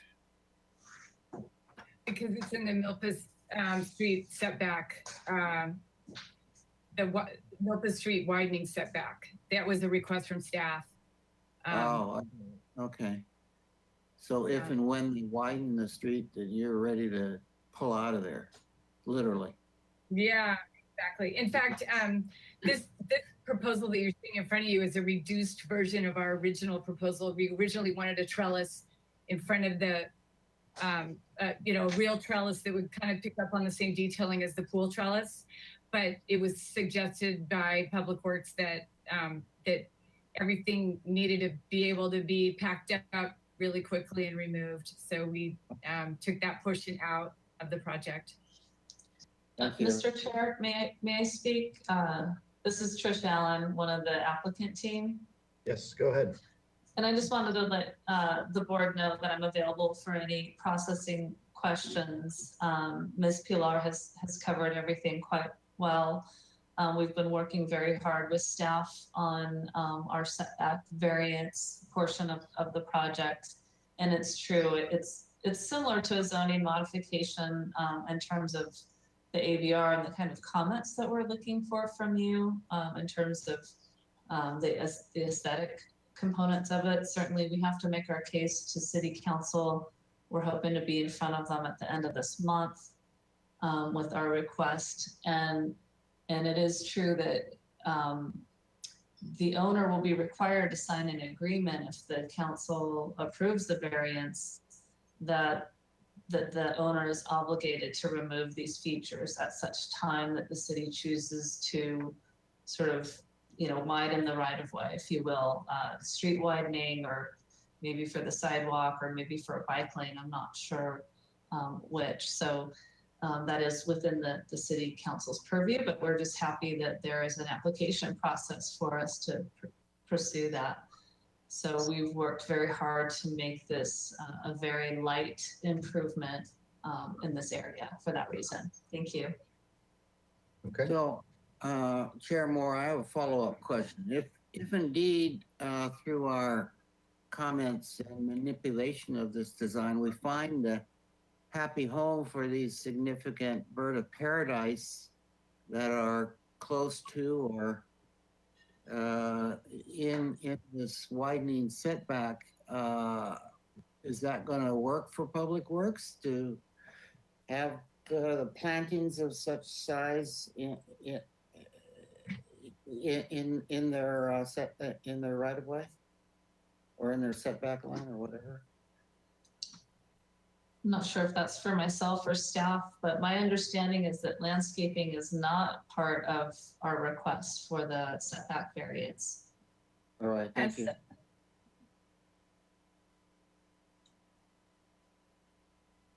Those are my questions. Okay. Thank you for the time. Anybody else with questions? Mr. Black, go ahead. A question for Mr. Gilliland. Do you think there's an opportunity for another palm tree in the patio area down there where you have that little special enclosed private space at all? I'm concerned about the impact that is it a Melaleuca street tree there? What that's going to have on it, but Right. I just think it's always more interesting to me to have an odd number of palms rather than just the two. But you probably thought about that too. But is there an opportunity for that? That's my question. Thank you, Mr. Black. One of the things we're contending with there is the accessibility,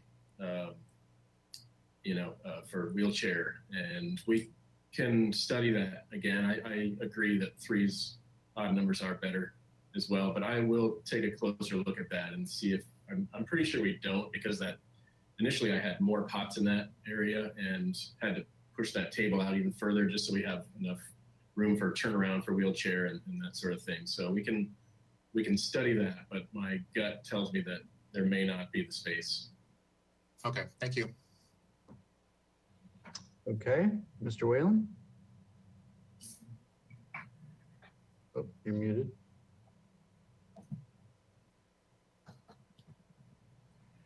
I believe you're muted, Mr. Whalen. Mr. Whalen.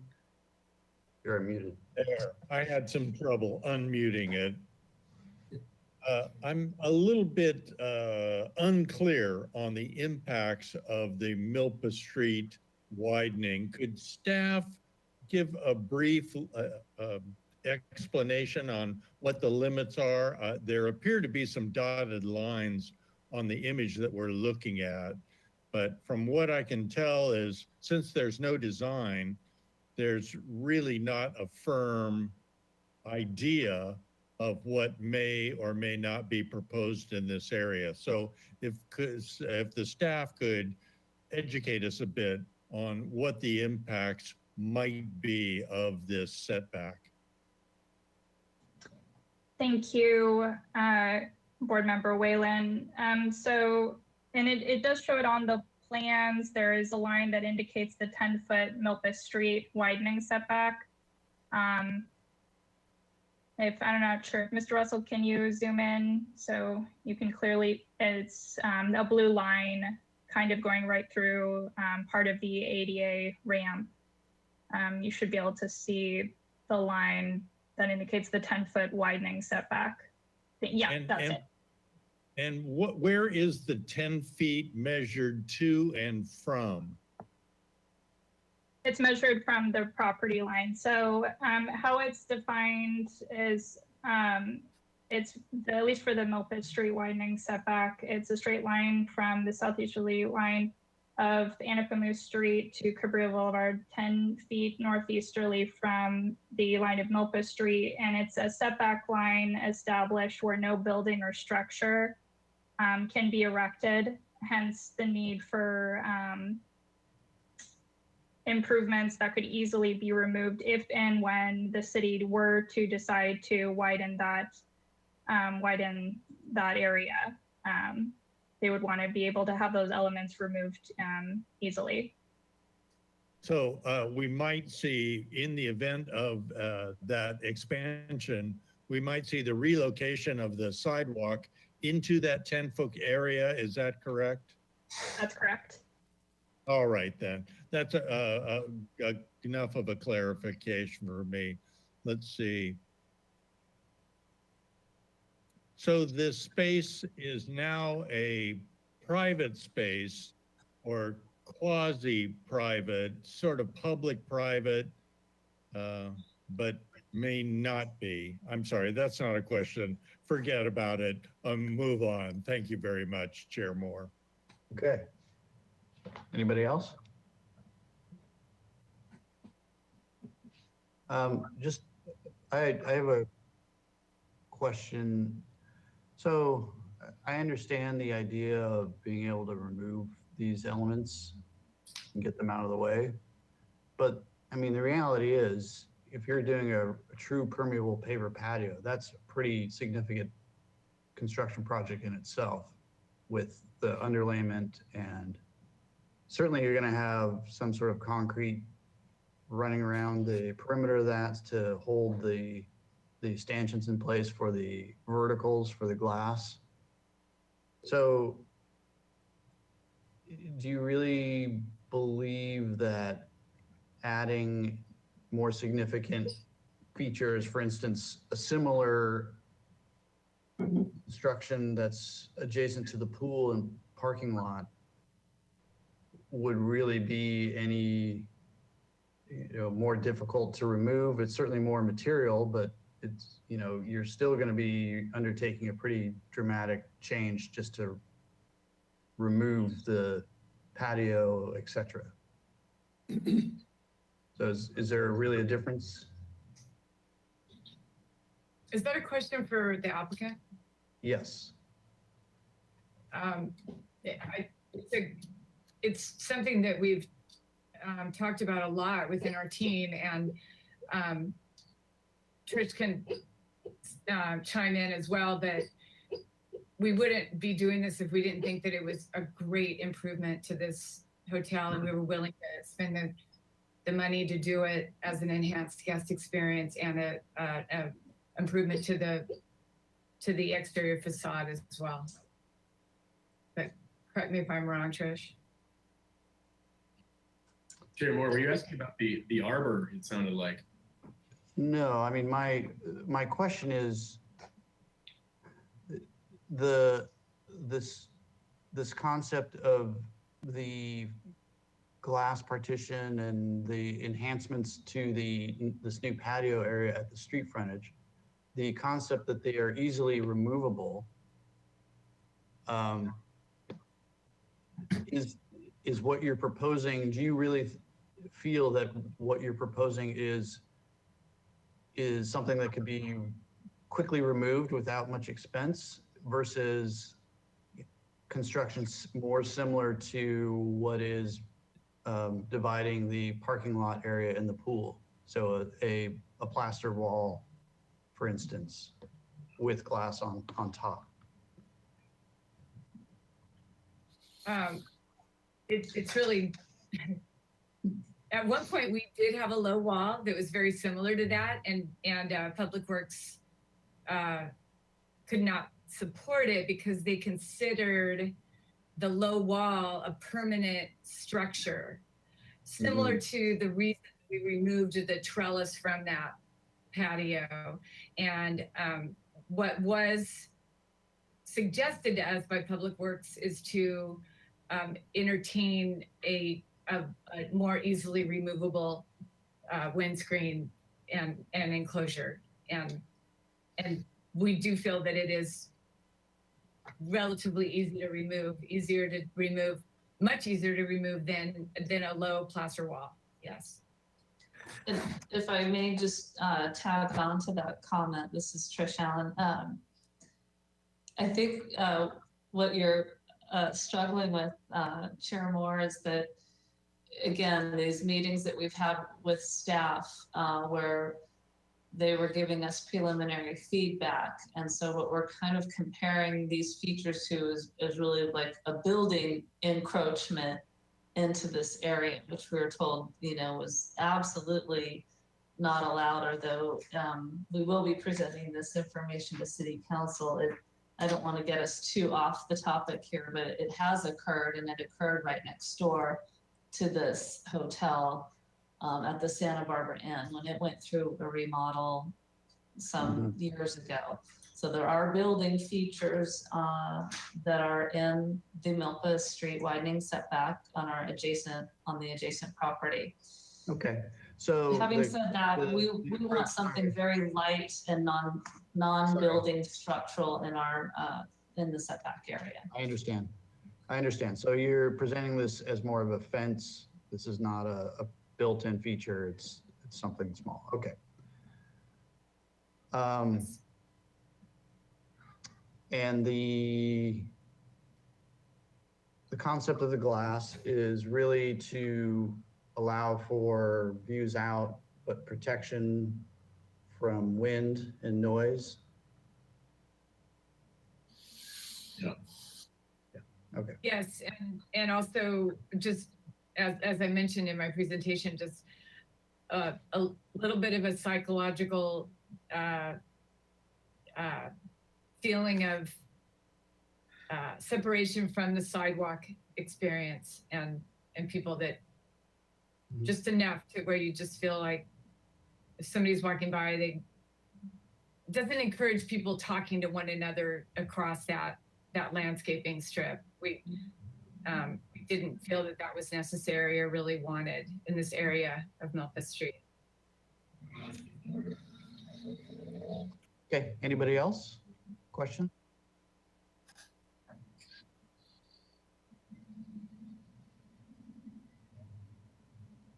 No? Okay, let's go to comments.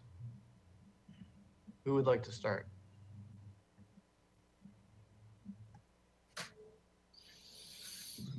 Mr. Black, go ahead. I just want to say, what I see here in the renderings, I think this proposed patio and the accompanying landscape, I think I find it really attractive, appropriate to the building architecture, and overall a really nice improvement over what's there now.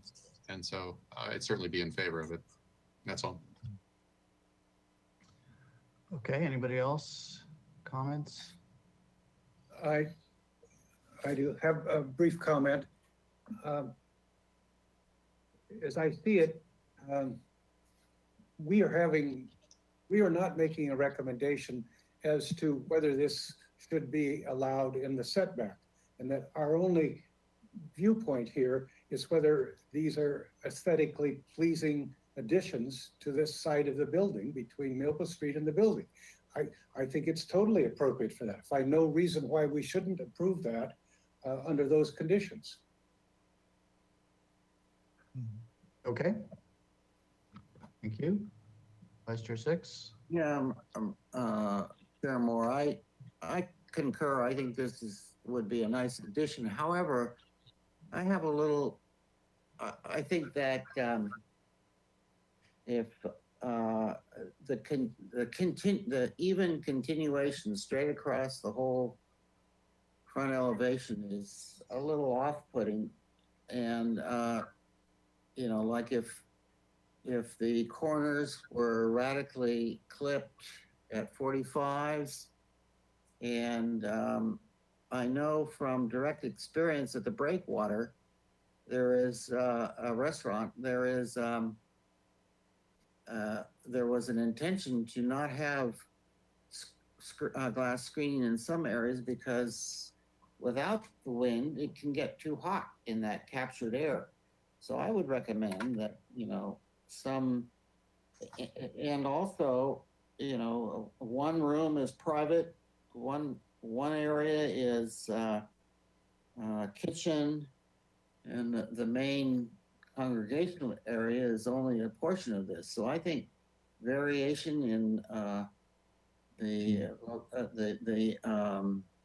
having fence or not having fence, and the not having fence and a gap in the middle or approximately the middle, and radically clip the corners, you know, to put more significant planting, such as those precious bird of paradise, would even improve this and make it easy, more palatable for, you know, the technical issues about it. Okay, thank you. Anybody else? Ms. Anderson? Well, yeah, I'll jump on the bandwagon with Vice Chair Six. Like, I don't think that the glass fence is appropriate in this location, and I think that you can distinguish the patio from the sidewalk with landscaping. And I think that the private patio for the bedroom can maybe even be minimized with additional landscaping so you can get that variation. And that is my comment. Okay, Mr. Whalen? Yes, I too would not support the use of glass. It seems to me it's not a psychological barrier, it's a very real one.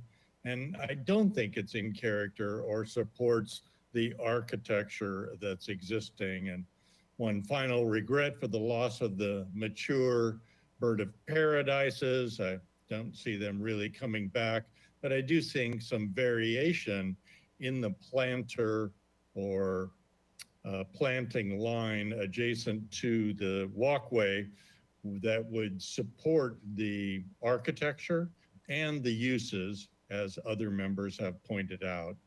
Thank you. Okay, thank you. I mean, my own comments are that I feel like that the property owner is doing this at risk, you know, knowing that there is this zone in front of their property that, you know, potentially one day could get reworked as a part of a public works project.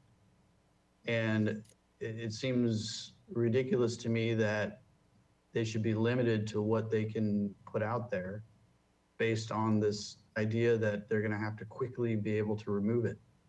I think they're spending money and they're improving the property, and they should be able to do it in a way that fits the building properly and mimics other details that we see on site already. And I think it would be completely appropriate to have a low plaster wall out front with some landscaping in front of it. And that would be something that the property owner would have to remove if and when the occasion arises that the street gets modified. So I would, hope that the ultimate decision makers in this process could see the same and would agree with that.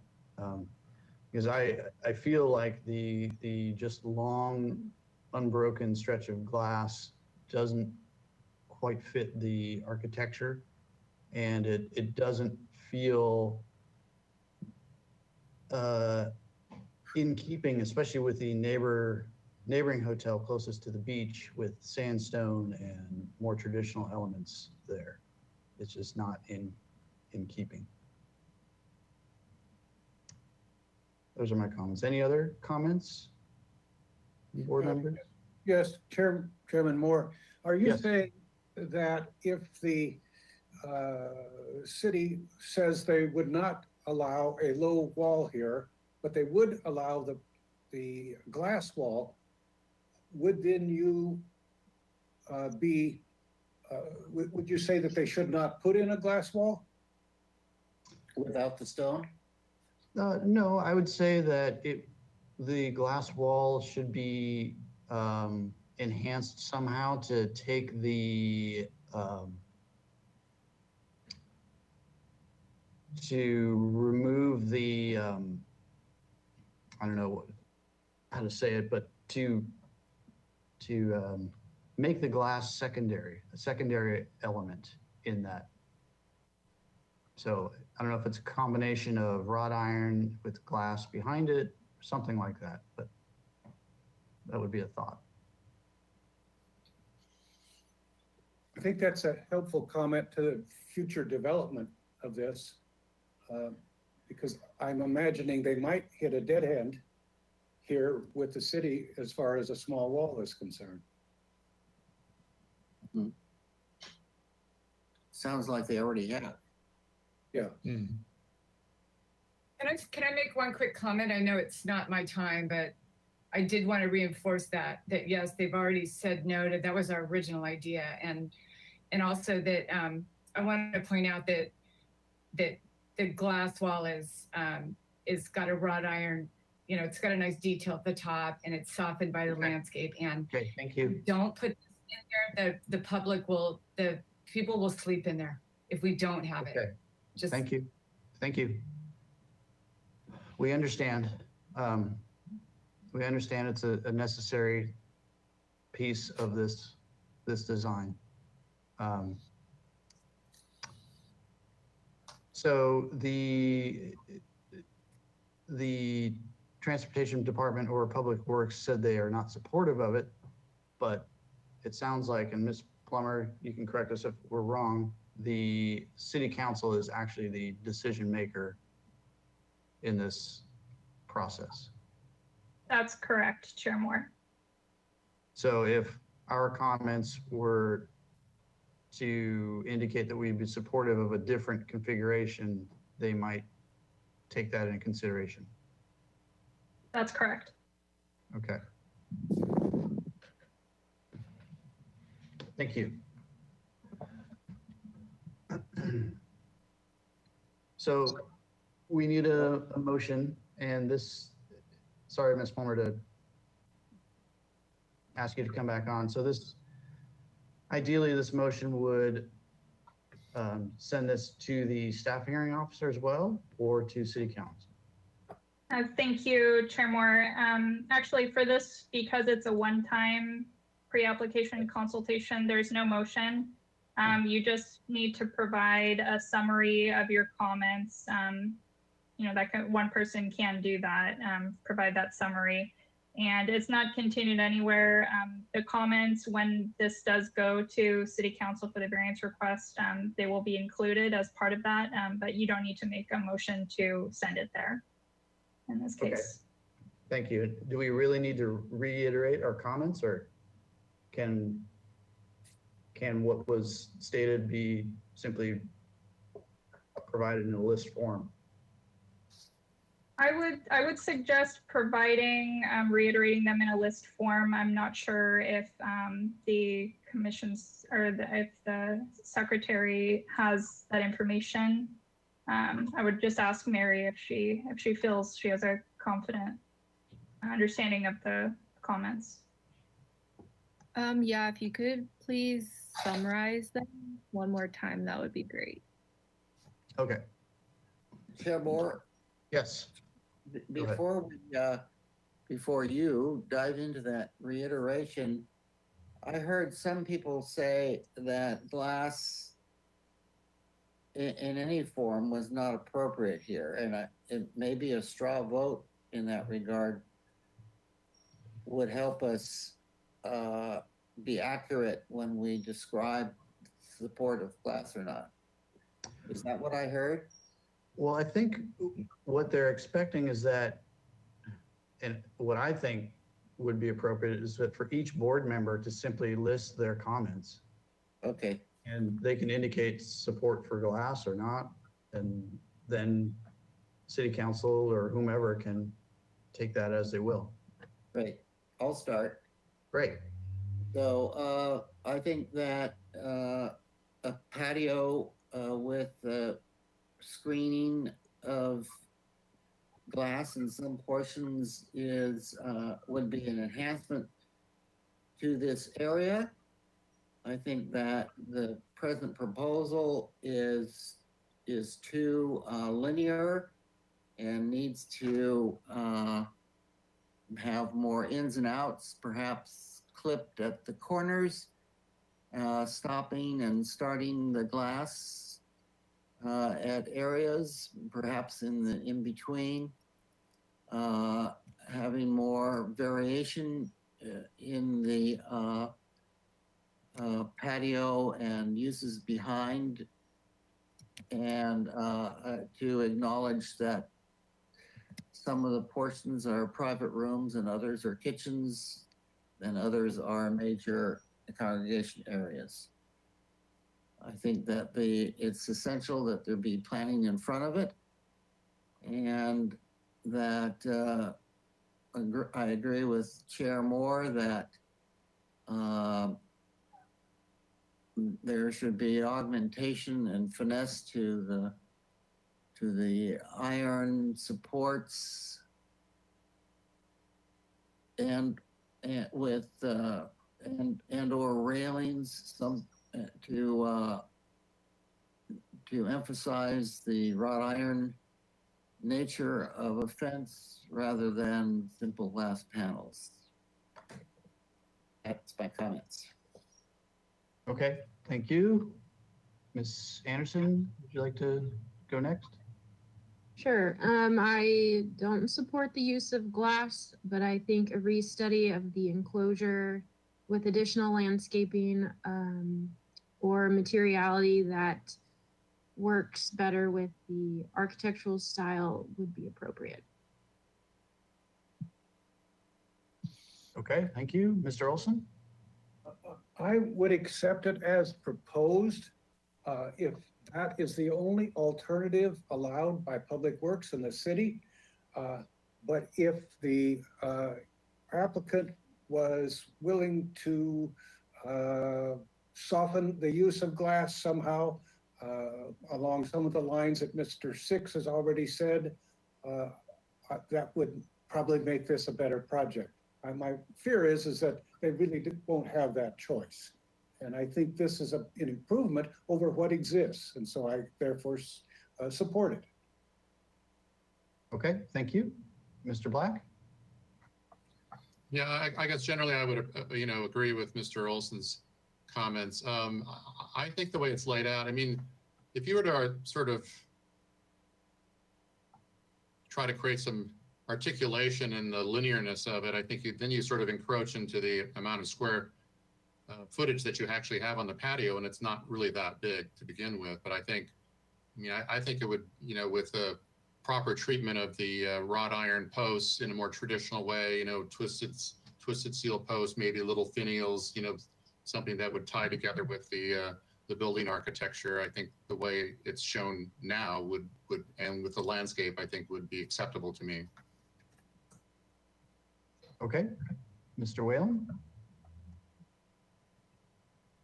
Yes, in my case, I don't believe the glass is appropriate, and I would recommend either a low wall or landscape materials or even metal railing to a certain height that is similar to and related to that used on the project. I also think that it's too linear, needs some sort of crenellation perhaps to define the different use areas, which, as I understand it, are the entry to one motel room and the other is the public area of the hotel. Thank you, Chair. Okay, and then my own comments are that I think this is a great improvement and in concept, this patio is a great improvement to the property and will enhance the street and probably add to the, enhance the safety of the street as well, due to having people out front. So I think in concept, this is a great idea and a good design. I think it's important that Public Works or whomever is pushing back on the materiality of what is allowed in the setback, except that the property owner is doing this at risk anyway. So they should allow what is appropriate for the neighborhood and the architecture to be installed. And in my mind, I believe that to be a low plaster wall, similar to what's adjacent to the pool right now, with some sort of a screening material on the top. Ideally, that would not be just glass, but it would be some decorative element with perhaps some glass panels at the backside if wind protection is needed. And those are my comments. So I believe that will suffice. Is that correct? That's a question for staff. That's correct, Chair Moore. That suffices, and we'll have those as comments for City Council's review for the variance. And there's no motion, so yeah, I think that satisfies this item. Okay, great, thank you. Thank I you. guess the only thing I could say, do we want Mary to repeat our comments, or will we be satisfied with her presentation? I think we should trust that she can copy those down. Well, she is trusting. We'll get a chance to review those next time, so. Okay. All right, we can move on to item 3, I believe. Yes. Okay. This is 701/711 North Milpas Street, and this is concept review. Proposal for a new 4-story mixed-use building consisting of 1,245 square feet of commercial retail space, 82 residential units, including 16 moderate income affordable units, and community amenities consisting of a fitness room, leasing office, and business center with conference rooms. The project includes 104 residential parking spaces, including 22 spaces created by mechanical parking lifts, and 6 commercial parking spaces. Project requires approval of a development agreement by the Planning Commission and City Council, height exception and setback modification by the Planning Commission, and project design and final approvals by ABR. No appealable decision will be made at this hearing. This project requires compliance with the project compatibility analysis, the urban design guidelines, the Haley-Milpas design manual, and the outdoor lighting design guidelines. This previous project was last reviewed on February 8th of this year. Okay, Mr. McGuire? Great, thank you, Chair Moore. I just wanted to introduce for this project the case planner, Kathleen Kennedy, who will give a brief staff presentation before the applicant, just to make sure that we know what we're reviewing today. Thank you. Great. Thank you, Ms. McGuire. Thank you, Chair Moore and board members. One correction on the agenda. You see in front of you the Haley-Milpas design manual. That is not correct. That was put on there incorrectly. So it is not subject to the Haley-Milpas design manual. It's not within the study area, although it's right next to it.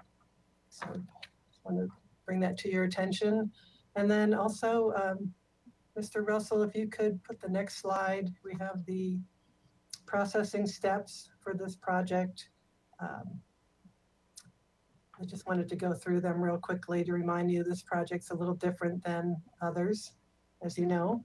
And it's been through a few steps already. So the term sheet for the development agreement went to council back in August of 2020. The applicant then submitted the development agreement to staff for review. As required, the ABR hearing was held back in February, and you all elected to have another hearing. So this is concept review hearing number 2 for this project. And then the next step would be planning commission hearing on the development agreement. They'll make a recommendation on that and to council, and then council will have a hearing on the to consider approval of that. Then the applicant will submit another application for all the land use approvals and go to planning commission for action on the project, and that will include the height exception and the setback modification requests. And then at that point, it would return to your board for project design and final approvals. So because this project won't be returning to you until after planning commission, we'd like to get your comments today on the height exception, on the setback modification, and you'll see the setback modifications for the parking spaces along Ortega Street, and also the project compatibility criteria analysis. So those 3 items, if you could include those in your comments, and we can of course remind you of that after you get through your deliberations. That is all on that. One note, and I don't want to get too complicated, but the setback modification includes 12 parking spaces like it did in the previous project. But in this project, it has 6 commercial spaces and 6 residential spaces. So staff is still reviewing that and reviewing all the parking on site. But I just wanted to bring that to attention that it is a little bit different than the last review or the project that was approved. But you're really just looking at the spaces. It really isn't your purview in terms of whether they're for residential or commercial. It's just that they are parking spaces located in the same place as they were before.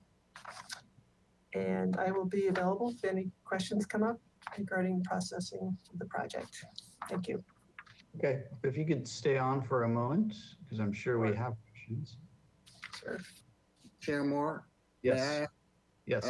May I ask Ms. Kennedy, the 3 specifics that we're going to address for the planning commission is the height exemption, the setback modifications for the parking, and what was the 3rd one?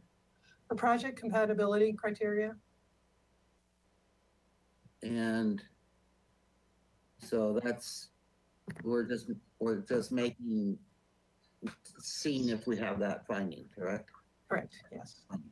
In a preliminary fashion. Absolutely, yes. Because this will be going to planning commission, they would like your comments on that. And then, Thank you. yes. Any other questions for Ms. Kennedy while we have her? No? Okay. Then we will move on to the applicant. I'm going to set a timer for 20 minutes because there's a lot a lot to cover. So I'll keep you updated on how you're doing time-wise. But please introduce yourself and take us through the changes. Absolutely. Thank you, Chair Moore and board members. My name is Elijah Pierce. I'm from RRM Design Group. So we last saw this project in February, and a handful of changes since then. And the board was kind enough to outline a number of comments, and I'd really like to focus on how we've responded to those comments thus far. So the biggest overarching comment was to take a look at using the unused airspace. Board member 6 had pointed out correctly that there's a lot of parking on site, and could we use this airspace to possibly remove some units from the 4th floor? So I did want to address that. And if we could go to page 5 of this PDF, it's the site plan, and that will give us kind of the best thing to look at. So I did want to show you that we really did study some options in that vein early on. The difficulty is with this site and the size of the building. Thank you. One of the key options is the fire lane. So right now we have a fire lane that circumnavigates the site. If we attempted to remove the fire lane from the rear of the building, we don't meet the 150-foot fire hose length. So we really need to get the fire lane into the back of the building. And if we bring it in even partially, we don't have a good turnaround. So we really need to take it the whole way around back. That being said, as you might expect, the next question is, well, why don't you just push the fire lane to the property line, then you'd still have some ability to take over. The difficulty with that is parking. So if you can see, basically for the whole length of that fire lane, we have double loaded parking. This is about as efficient as we can possibly get to try to get the parking that we need. So we have tuck under parking on the back and side of the buildings, and then on-grade parking against the property line. If we were to shift the fire lane to the property line to give us a little more building footprint room, we lose the ability to have that double loaded parking. We just aren't going to be able to make it. The really only alternative to try to do another option is a complete redesign, go podium entirely with a completely different structure. And as this is in the floodplain, it's just really not feasible for a project this size to go podium. So I did want to mention though, we really took this to heart, and this is something we had looked at and studied quite closely early on. We were not eager to go into an issue where we needed to ask for extra height, but thought it was a great comment and wanted to assure you we had looked at it on several studies, but between the fire requirements and meeting parking, we've been unable to really take over that airspace in any meaningful way. So the next comment I wanted to get into was to reduce, simplify, and unify the massing. So we could go to page 10 of this PDF. Let's really look at the Milpas elevation. So the lower drawing, if we can maybe zoom in on that, please.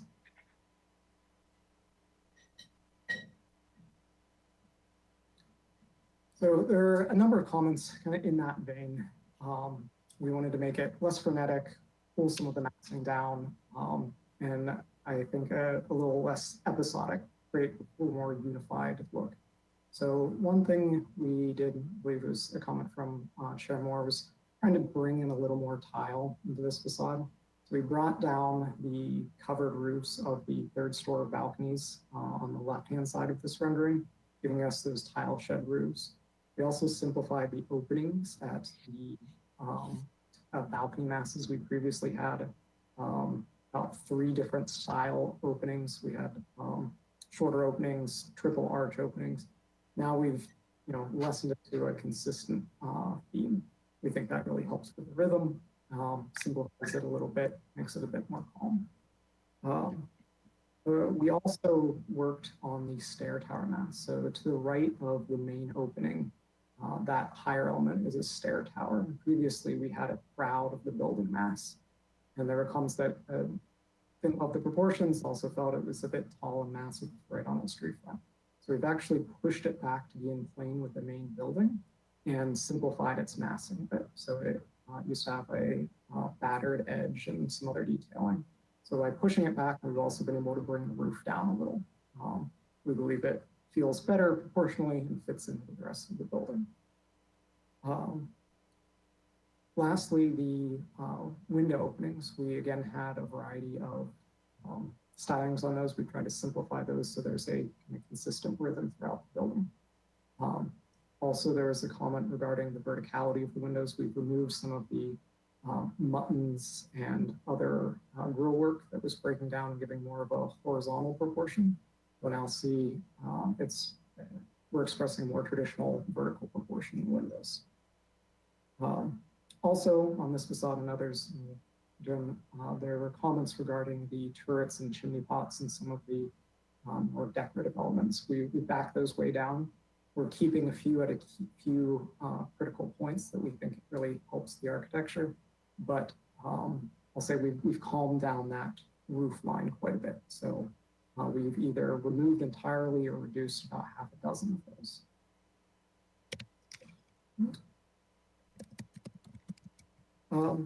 There was also a request to study differentiating the two building masses, namely we're going the east and west on this facade. So we did some studies with color and a few other options, but really landed on something a little more subtle. We wanted to keep the lack of busyness going, that there's just a nice rhythm, simple window proportions. But what we did do was we took a similar style of that water table band. You look to the recessed mass to the right of the main opening. That's carried through, and then on the left side of mass, we remove that, and that's where we have the tower roof. So we believe it's a more subtle difference, that it's not like this building's beige, this one's white. But the little bit of difference in detailing, I think, still give it a different feel, but allow us to be a little more honest. This is not a village; it's one building. So provide that interest without trying to create something that is lacks a bit of truth in what this building really is. All right. We could look at the next page, please. Right. Let's zoom into that top elevation. Thank you. So here we were really working on the rhythm of the supports for the parking. We're a bit trapped here, trying to provide the parking we need, but that parking rhythm is unfortunately determined by parking regulations and doesn't necessarily line up very well with any reasonable unit sizes or unit masses. So what we've done is we've pulled that water table kind of plinth look from the front and also applied it on this rear mass. By giving that horizontal break, we feel like that really accentuates the stoppage of the vertical masses coming down. So while we still don't get every vertical mass, the weight of the walls above lined up with the main pillars below, by providing that solid break, we think it really separates it visually. So you have a bottom, you have a top. No, they're not perfectly lined, but it's a plinth and it's a building above. We were also able to massage the building a bit to get a few line pockets, and so we're showing the ability to add landscaping. And in this instance, we would be to this facade. This is the facade that would be seen from the junior high, and while we have a lot of screening, we wanted to make sure that when we do look through, it is it's not a forgotten facade. All right. So those are the primary comments from our last review. And that's how I'm doing on time. I apologize, I don't see it up.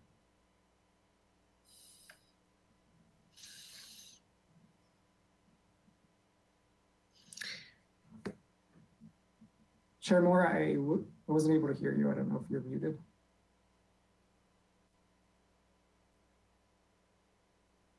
Chair Moore, we still can't hear you.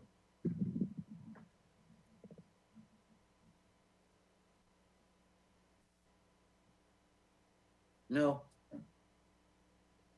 Let me.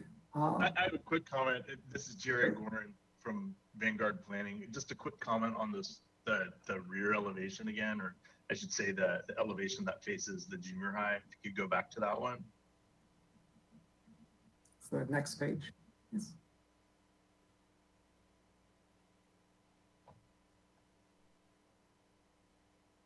While Kevin figures out the sound issues.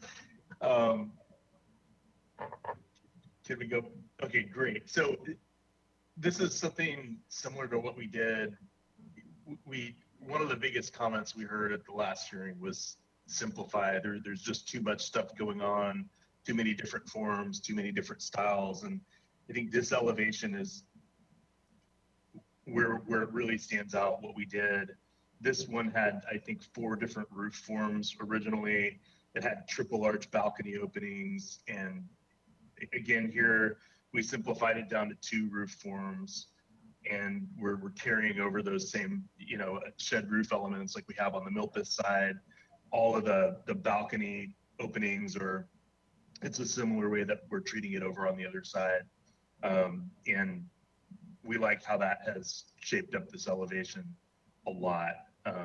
That was a good comment, and we like how that carried through.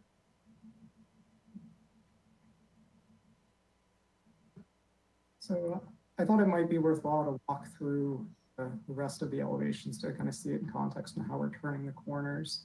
So if we could go back 1 page, please.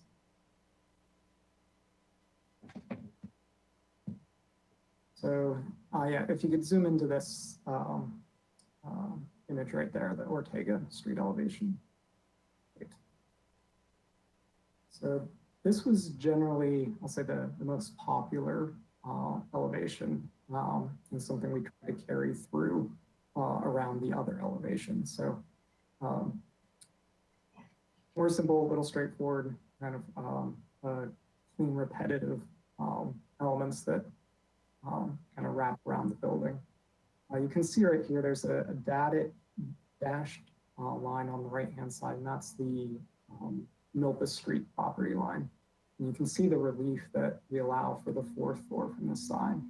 And we've taken some of the styling and simplicity of openings on this facade and pulled it across to the other 3 facades. You can take a look at the next sheet, please.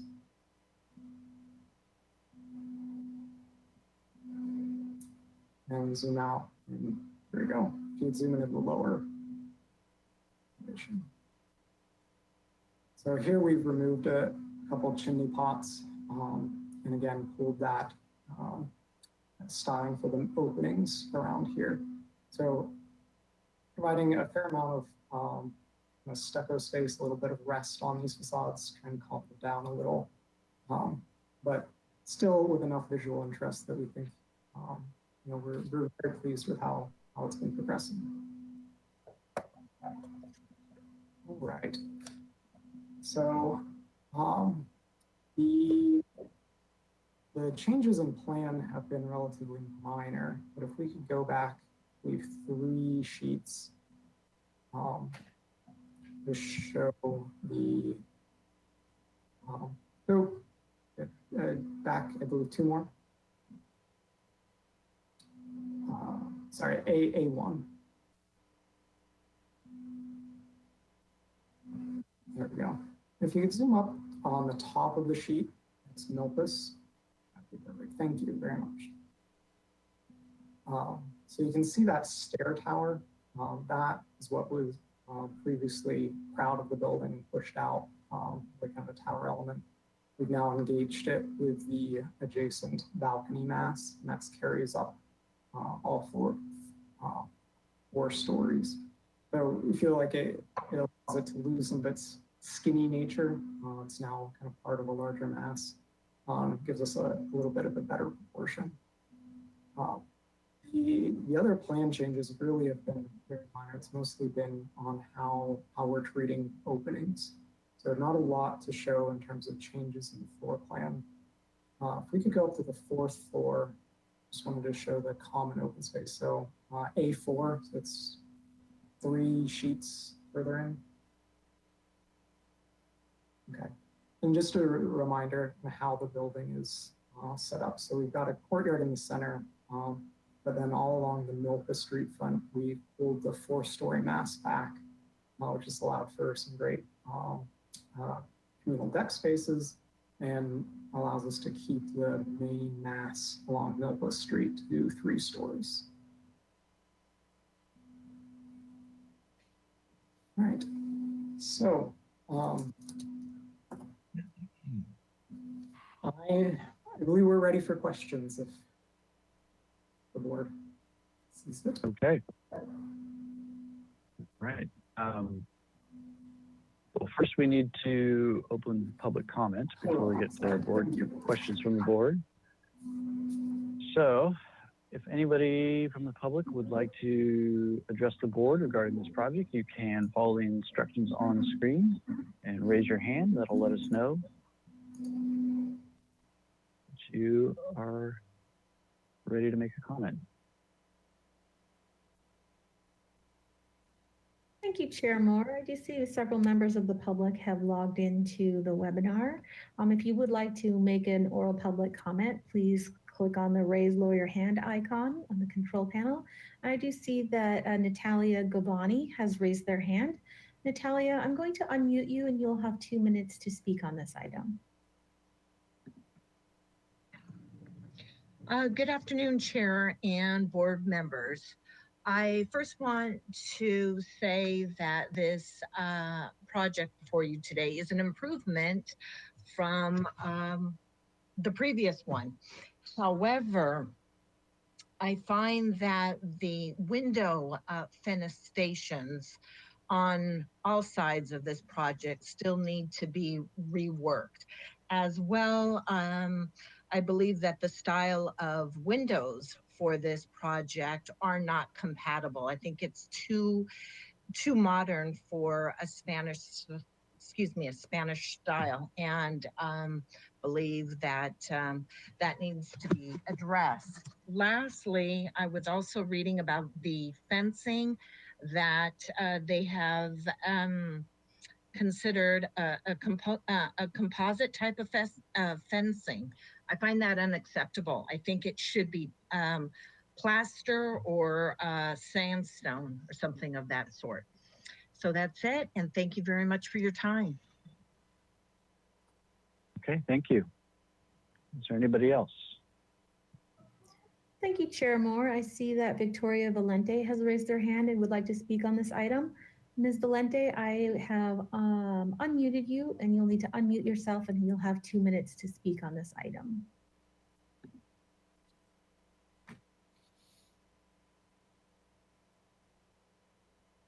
Hi, board members. I'm concerned about the height exemption request.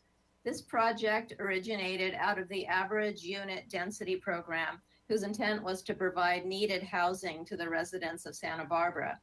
The added density per parcel was intended to create affordability by design.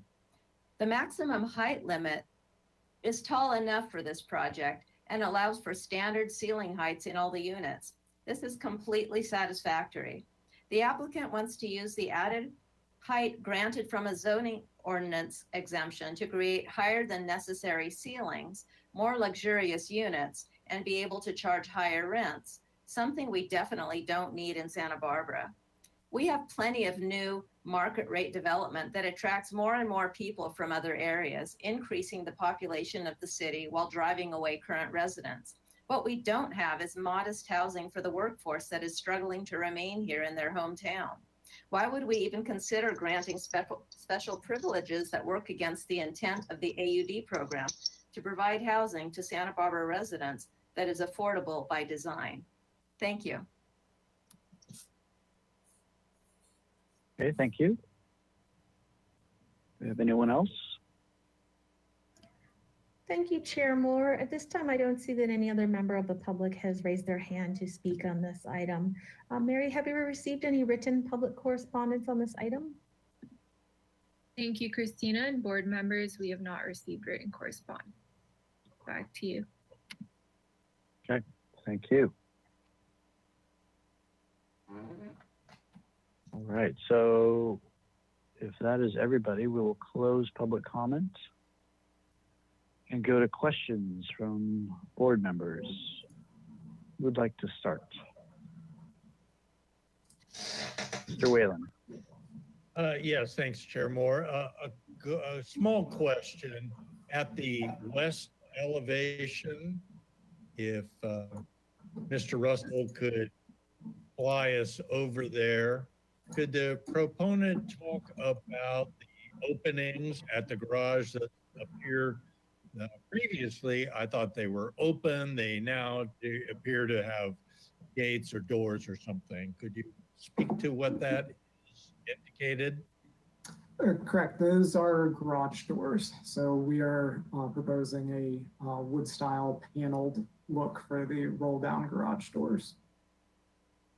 All right, very good. Thank you. That's the only question I had, Chair Moore. Okay. Anyone else? Mr. Six, go ahead. Yeah, could we go to the, I don't know, it was a second sheet or something, where there was a elevation of the new and the proposed. I mean, the old and the proposed, existing and new. Yeah. Page 3. There. Yep. Yeah, I find it really, can you explain why the image, the approved image below is Absolutely. So I apologize to the board for this. When I put this image in, I made the image the same size, not the building the same size. So we've since uploaded, and we should have an approved version with that corrected. I assure you, we are not trying to scale the building down by a third. These are not. It would seem to me if the image below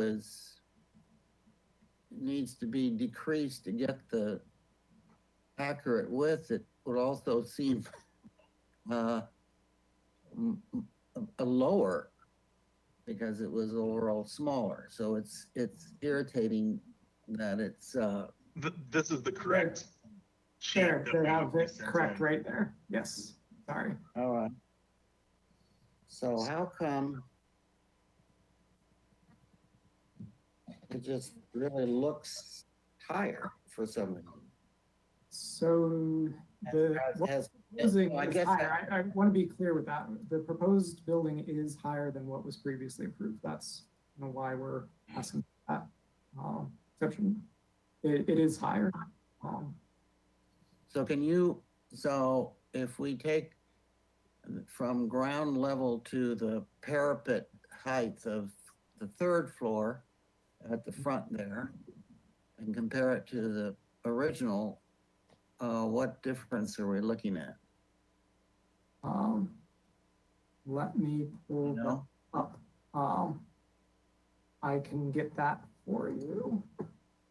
And vice versa, as you're looking the ultimate fourth floor parapet heights to the originally approved. So yeah, while Eliza gets the heights, you're correct. It's the parapets that are generating a lot of this, plus the stair tower and the elevator tower in those smaller places, and then some of the accents come up. But it is mainly the parapets that are increasing the apparent height and the actual height. So my follow-up question is, have you increased the floor to floor or the ground floor due to the flood control? So the two factors driving the general height are one, the ground floor due to the flood control. The floor to floor has increased 6 inches due to a structural change. we were hoping to get by with 11 7/8 inch TJIs, and we're going up to 6 inches deeper, probably open web trusses. So the structure has increased, but the actual livable space. So, and a comment on that. So what we're proposing are 9-foot ceilings. And while some of us may see 8 feet ceilings is fine, the way that we typically build this style building is that we have a rated floor ceiling assembly, as most of you probably know. So we have to fit mechanical underneath that.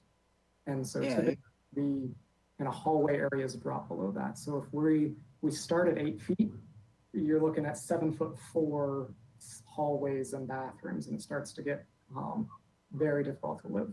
This is not something I would call luxurious or 100% affordable housing with the same plate heights. You're preaching to the choir. As long as we're here, was there any thought? I think we've seen several projects that were successful in diminishing the top floor by using slope ceilings, or what do they call them? Scissor trusses, in order to bring the exterior plate heights around the perimeters down, but yet maintain some volumes in the ceilings deeper in. Primarily, well, yeah. That works on a pitched roof, and I've done that a lot in projects and had architects we work with do that a lot in projects. Because you're exactly right. You get a much higher volume in the middle of the room, and you don't need the plate height can come down a little, but this is a flat roof, so we can't use a angled truss in there to bring the edge down. I'm asking whether it was studied that in some places on third and maybe even on third floor, that the introduction of a sloped roof in portions of the units on the perimeter could accommodate that sloped area. Absolutely. So when we were trying to, I'll say, get a little more tile shown and have some more of that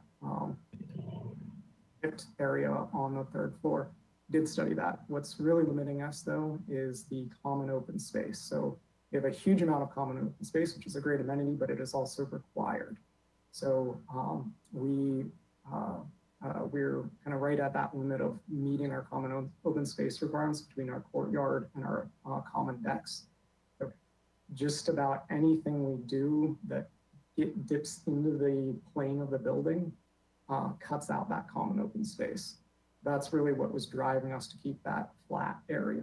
That being said, we really like the common open space. We're, we don't mind having it, but yes, we did look at trying to add in some more slope roofs at the lower areas, but we're limited to that extent. We did to put some on the patios that are proud of the building, but you'll notice they die into the plane of the building. They don't recede back into the building. So like, you don't have, so if I understand you correctly, the flat roofs are essential part of your open on the fourth floor. The open flat roofs are essential for your open space. Correct. On the fourth floor, is there not some opportunities for some mansard roofing that clips the ceilings in the especially in the rear elevation? And I would argue that we're going to feel the impact of this fourth floor from Milpas and up and down Milpas. So was there a study to clip some of these and make them more tile friendly? I'll say the way we look at it if we added slope roofs to the fourth floor, we have the opportunity to bring down the apparent eave slightly. We're not doing full 36-inch parapets or anything. These are kind of code minimum just to get the flashing of the flat roof. So we might be bringing down a parapet 12, 16 inches, the eve, but we would be adding height overall. So in our estimation, that wasn't a good enough trade-off to make a significant mass taller to bring an eve down less than 2 feet. We didn't believe was a benefit for the overall project. Open to comments to the contrary, but that was our thinking. Okay, I'll let that go.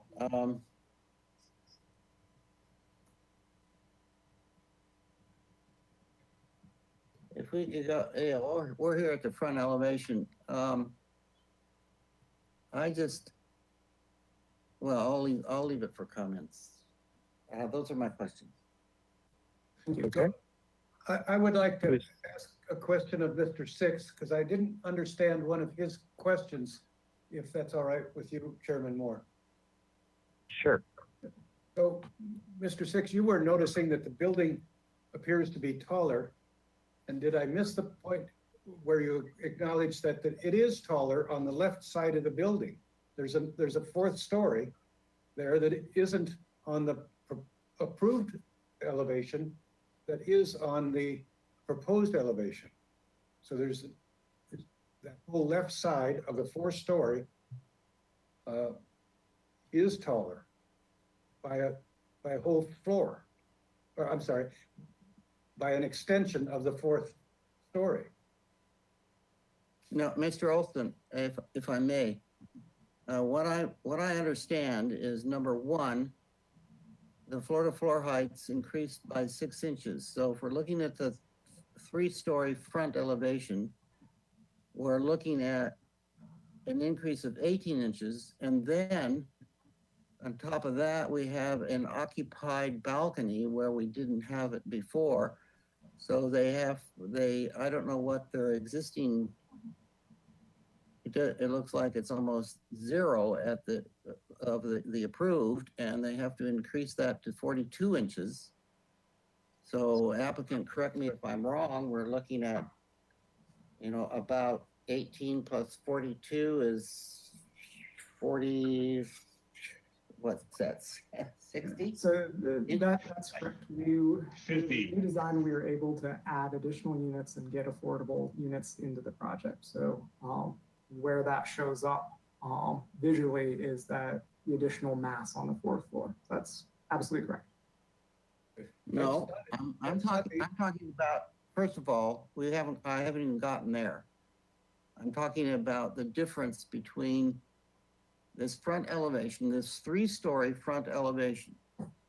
So we've increased floor to floor by 18 inches, and then we've increased what looks like a minimum, let's say for argument, an 18-inch parapet on the old approved. And we're now making that, it has to be a 42-inch balcony edge. No, the roof decks were there in the previously approved plans as well. Yes. So the floor to floor increased, but the previously approved, we had a balcony there and a 42-inch guardrail as well. Oh, you did? We did. Okay, I get it. Yeah, I was looking at the tanned areas. Okay, so we're looking at 18 inches high difference on the 3-floor portion, and we're looking at a, can we argue, Mr. Pierce,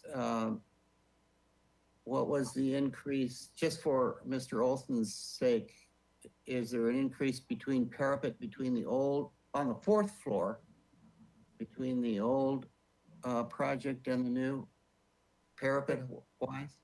That wasn't what I was talking about. So, I'm talking about what Mr. Pierce has just said, that they needed to increase the size of the 4th floor to add more affordable units. And that is, you see that addition by looking at the 4th floor on the approved plan elevation and the proposed plan. Okay, Board Member Olson, that is correct, and that was something that we have showed City Council when we went and discussed the terms of the development agreement with them. We did add 6 units to this project, and we've also added 16 restricted affordable units that were not there before. So a total increase of 6 units, although 16 of them are now affordable at the moderate income rate. Okay, just, I don't want to beat this to death, but Mr. Olson, what I'm talking about is I understand that on the left-hand side of the front of the first approved elevation, there is no 4th story. What I'm talking, and the new has a 4th story.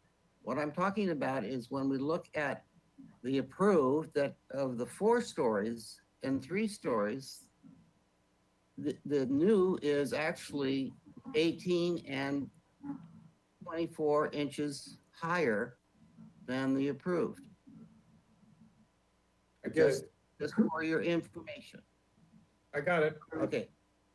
All right. So correct, I just want to be clear though, in the previously approved plans, if you look at that center element that's tan, there was not a roof deck there previously. So in those areas, it has gone up that 18 plus inches plus the 42-inch guardrail height.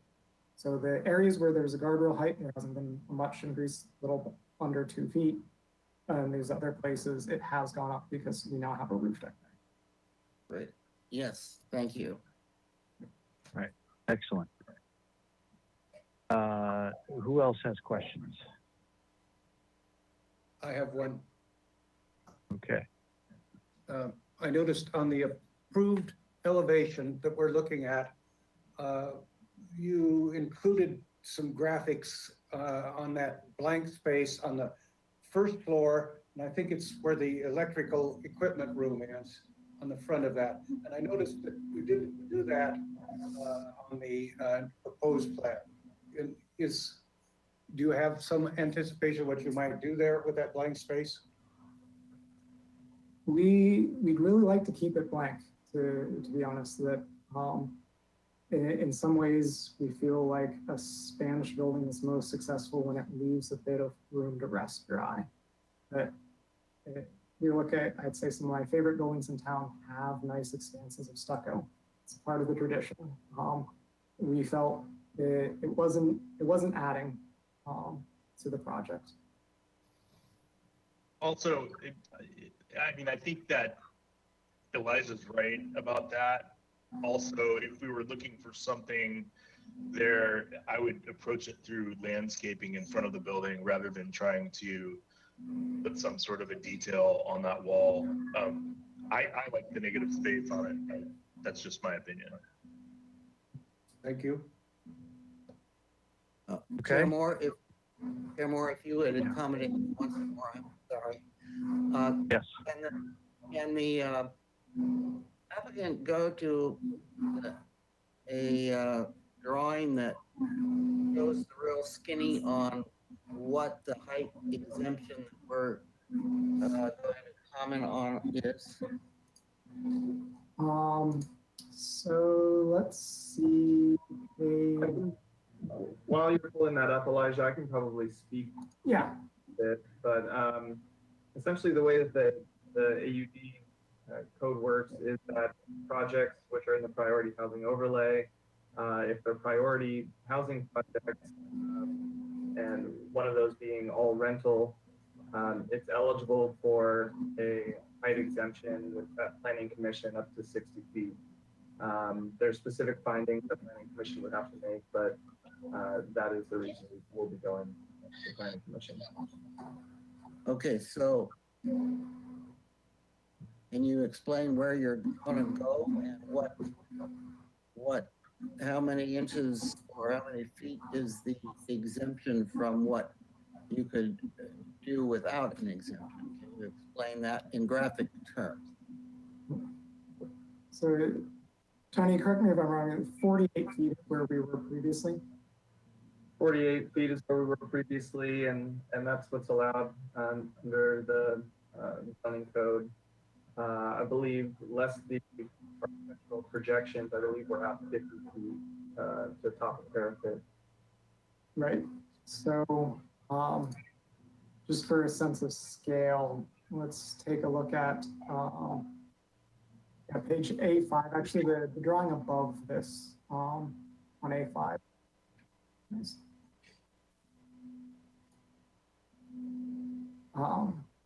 So the parapets are right around 50 feet, but then we have a variety of bump ups that break that around 50 feet. Does that give you a sense? So you're allowed 48, you're going in your general parapets mostly throughout at 50, and then you have bump ups from that for architectural purposes. Yes.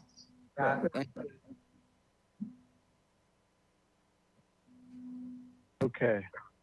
Does anyone else have questions? No? Okay. Can you tell me, so this is a good elevation to look at. What are the dimensions of this kind of double, hopefully casement style window? They're 5 by 5. 5 by 5. Okay. Did you study a more traditional Spanish style vertical proportion window for these? We did. We're really leaning on the that mid-mullion to give it that verticality. And do it, but okay. This is our thinking. The reason being is typically we really try not to push the head height of the windows higher than 8 feet. You start running into difficulty of framing with the headers with our 9 plate height. Also, we try not to drop the sill height below 3 feet. You get into the code issues with the restricted openings. So 5 feet works quite nicely. Then of course you can make them skin there, but this is the only light that's getting into those rooms. So 5 feet we liked as a good balance between those. The perceived openings are still nice and vertical, but you are still getting a good amount of light. So that was our thinking. Obviously very open to comments on that, but that was our what landed there. Okay. And then on the ground floor, the commercial glazing system looks sort of like a chunky storefront aluminum product. Is that the thinking? I might not with chunky, but yes, an aluminum storefront product. Excuse me. So a pretty standard aluminum storefront product. Yes. Correct. Okay. Inch and a half. Okay. Can we go to the Milpas Street elevation, please?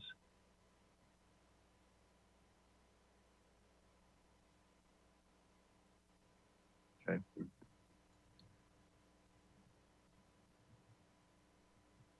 So the question in my mind is how to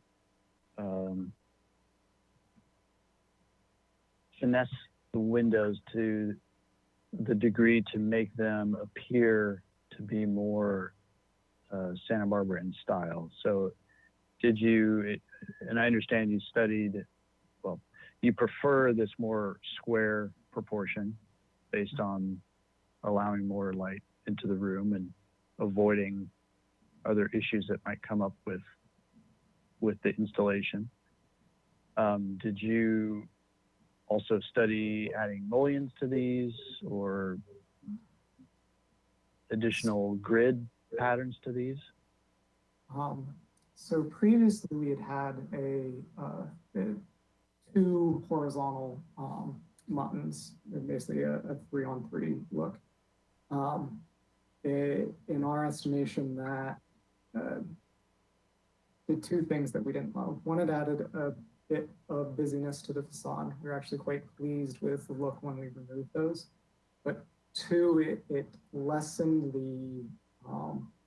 the mullion's vertical proportion, it kind of gets muddy in there. So then you get kind of 3 horizontal panes of glass. So that's where we were. We, in our estimation, preferred it without those, but that is something we had looked at previously. Okay. Now, can you walk me through, so in the, it's not in the center, but the apartments to the right of the kind of stair tower mass, where we Yes. have the regular grid of windows in that recessed area. Can you walk us through the apartment general layout? Are there 2 sets of apartments with 2 windows on each level?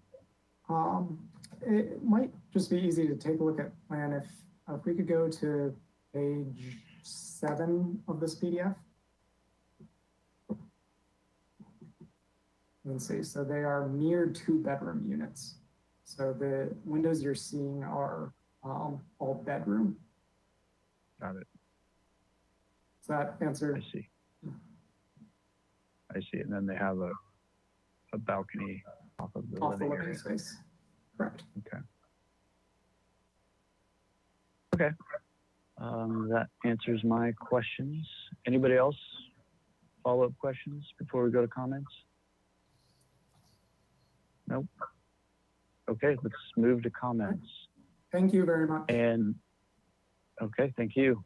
And if we could have staff back on, and if we could have the applicants turn their cameras off and mute themselves, please. So procedural question for staff. So we understand this is conceptual review, that you're looking for comments regarding the height and the setback issues.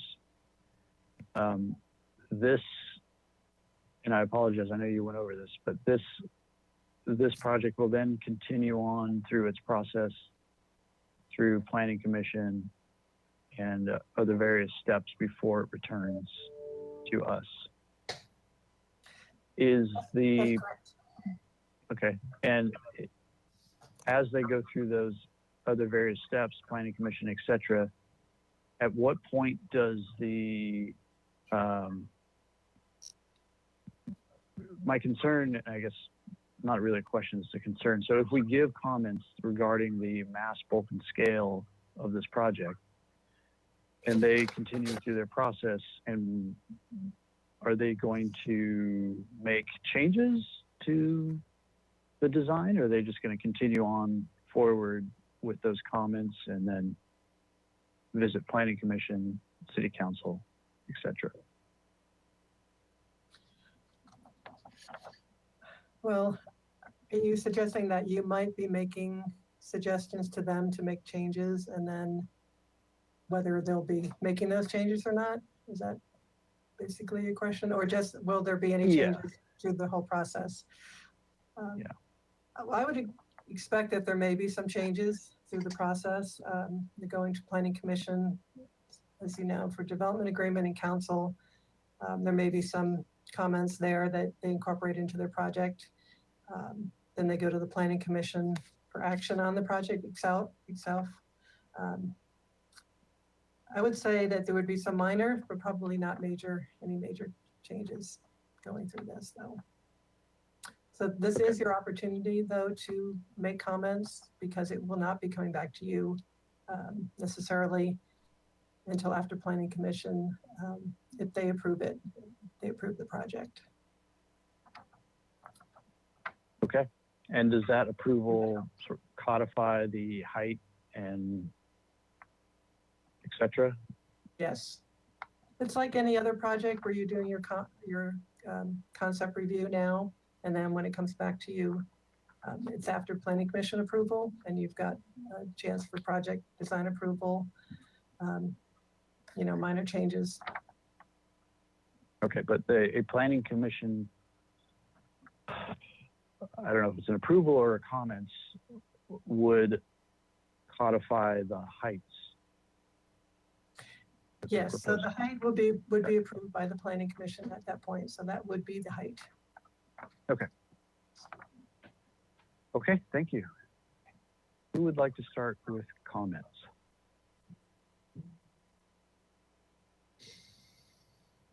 Ms. Anderson. Yeah, I actually really appreciate the applicant's presentation and walking through each of our comments from the last go round and telling us what they changed. I think it would have been helpful if they had shown us exactly the height differences and what we are supposed to make comments on. I think that would have helped if they made that a bit clearer. And last time we reviewed this, didn't they? I felt like last time we were told we couldn't really talk about the mass Vulcan scale because of the additional units. So I don't really know if I have a comment exactly on the height, but I do appreciate the update to the architectural character and the response to our comments from last time.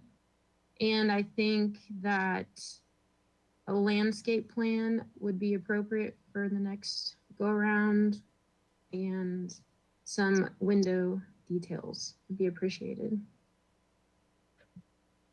Okay. Well, if you do have any comments about height, etc., now is the time. Well, I think I stated it last time. It's really large for the Milpas area. Like there's no other building this tall down there. So yeah, I don't know. I think it's too tall. Okay. Anything else? No? Okay. Who would like to go next? Mr. Whalen. Sure. Thanks, Chair Moore. I can follow up on Member Anderson's comment about the height. I'm still not sure about its compatibility with the neighborhood. Seems awfully big. As for the parking, I'll leave that to others to comment upon staff's request. I can really only talk to the compatibility, and I want to apologize and perhaps claim a case of virtual meeting fever regarding our previous comment number 4 to refine and eliminate the various turrets, towers, and arbitrary rails. It seems to me that this iteration has lost a lot of its charm from that one. And I sort of regret the loss of that imagery, the turrets and chimney pots. There is much more variation in the opens, specifically those double and triple arches. So again, I apologize. I voted for the motion and now I don't really agree with that motion. In pursuit of comment number 3, reduce, simplify, and unify the massing. I don't really see this happening to any great extent in this iteration, and I think that's an important point that shouldn't be overlooked as we continue our review. I would urge the return of the multi-pane windows. I think they just have a stronger scale and a feel of our Spanish colonial revival. It looks as if some of the stone wall defining the outdoor commercial space has disappeared, and I think that should reappear. However, I think the entry portal is much improved. The tower is much improved. I would, though, reverse the notion about making it continuous with the adjacent wall. I sort of on that feverish excuse I just made about making it separate from that wall. The balcony bays, I think, are improved by the shed tile roofs versus the articulated parapets. I would continue to deregularize window arrangements in hopes of achieving a better character for the Spanish colonial revival. I guess I do have a question. Mr. Pierce described a datum line on the Milpas elevation that was translated to the south elevation. Is that just a line or a molding, or is it actually some change in the surface distance? But I don't think that really achieves what I was after, and it doesn't appear that any real change has been made to align the parking columns with the upper stories, other than disguising the fact with bougainvillea. However, that may be successful. I'll go along with that. That's about all the comments I care to make while I retreat to my feverish state and look forward to the day when we can have an in-person meeting, run our hands over paper, and look at each other in the eye to stay better connected with these terribly complicated and important projects that we do review. Thank you, Chair Moore. Thank you. Who'd like to go next? Vice Chair Six, go ahead. Okay, so I still have a real problem with the size and of this building and the context within it, or where it is. I think, you know, I fully understand the rationale for the fire lane and the difficulty in redistributing the mass over the rear parking lot and all of those variables. But the one variable that, you know, you don't talk about is reducing parking and therefore reducing units. And so I still think that there's too many units and the parking efficiency and all that, all those variables could be smartly and to the advantage of the community re-looked at if there was less numbers to limit the options for the airspace, as I was talking about in the rear. I think that I don't think I would be able to, I don't have a problem with the height exception in places, but again, you know, there's too much building here and the height exception is from one side of the building, one end of the building to the other, and with no relief. And so I have a real problem accepting even, you know, a 2-foot height exception to the major parapets. As far as the setback parking modification, it's still old wounds that, you know, this project has captured some city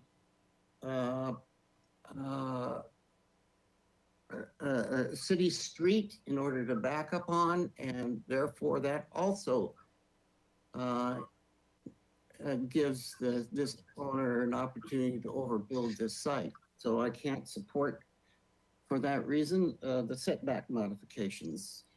And certainly with what we have up and down Milpas, and even representing the fact that the city fathers and public have come to the realization that projects such as this are too big for Milpas, so they're changing the zoning up and down there. I think that I cannot find compatibility with this project. I also, but for the minor art, for the architecture itself, I think it's come a long way. I like the simplicity. I think with a building this size and of this nature, less is more.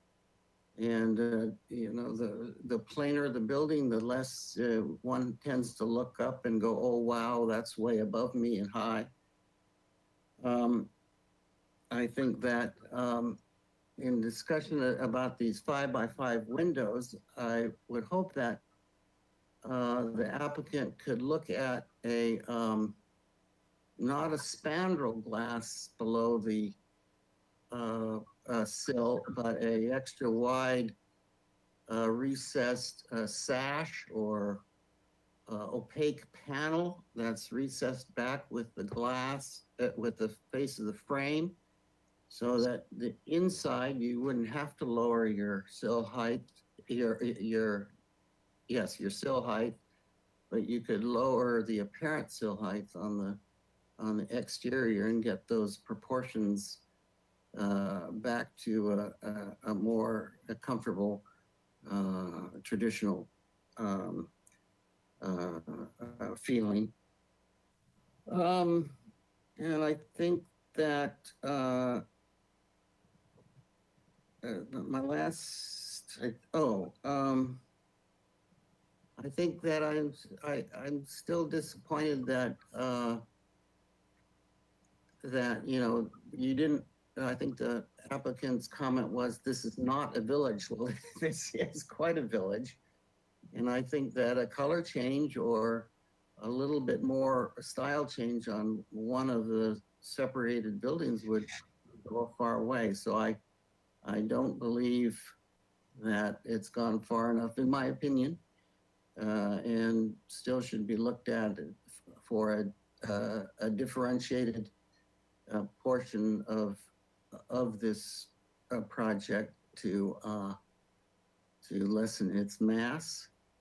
And third, and lastly, I have a little problem with the stair tower. It's just, you know, aggressively in the face of what is a very high building, and I would hope there would be a creative way to take the top floor off and perhaps have a funky exterior stair at the void between the buildings to drop down and enter the stair tower at the third floor.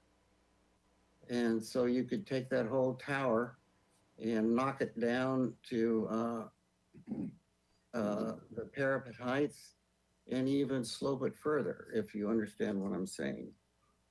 So, so you would come off where that little guy is standing, walking along the railing between them. You would have an exterior stairway hugging the stair tower, and then turn into a fire door and enter the fireproof shaft at least the landing between fourth floor roof and third floor. I think that's my comments. Okay, Mr. Olson? Yes. Could we look at these north and south elevation while I'm addressing this? Yes. Oh, so we can't see both north and south. This is all right. So we asked the applicant to simplify on the previous proposal, and they did that, and I think it went too far. And so I think what before criticisms were leveled that it wasn't compatible, didn't fit the neighborhood. But I'm afraid that what we have now is a big white apartment building. And I can't imagine that those who have criticized this in the Milquist as to the compatibility for the Milquist neighborhood will be satisfied that this is a movement in the right direction. I, for one, am not either. So I would commend the applicant for simplifying it, but I think it, as I said before, it went too far. I think fenestration is an issue here, and many of the board members have already mentioned that. but I think that's a rather simple criticism of it. Let me see if I have anything else.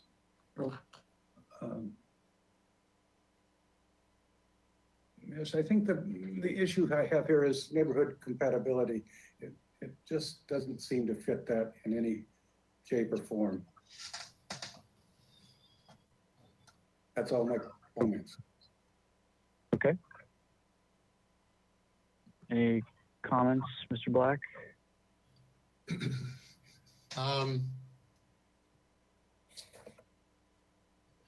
You know, I'm troubled by the size of the building, but that's not going to change things. But I do appreciate the fact, I appreciate the effort on the part of the applicant to simplify the building and just in terms of the details and the way it's articulated. But so, you know, I think it's an improvement. I think that they've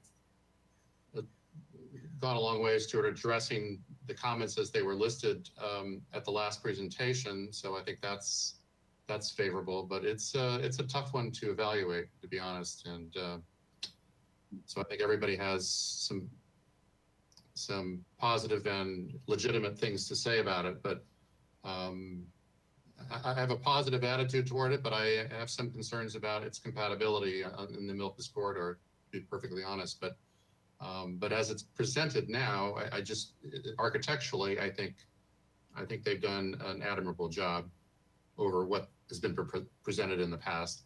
That's all I can say about it. Okay, thank you. Well, my own comments are that I think Vice Chair Six or another board member already said it, that I disagree with the sentiment that this should just read as one big building. I think that's absolutely counter to the nature of Milpas Street, and the way to get this building to be more contextual is to try and make it look as if it is separate buildings, and it was built over time, and each building has some variety and some difference. Just the very fact that you can look at this elevation and all of the window sills are aligned, you know, that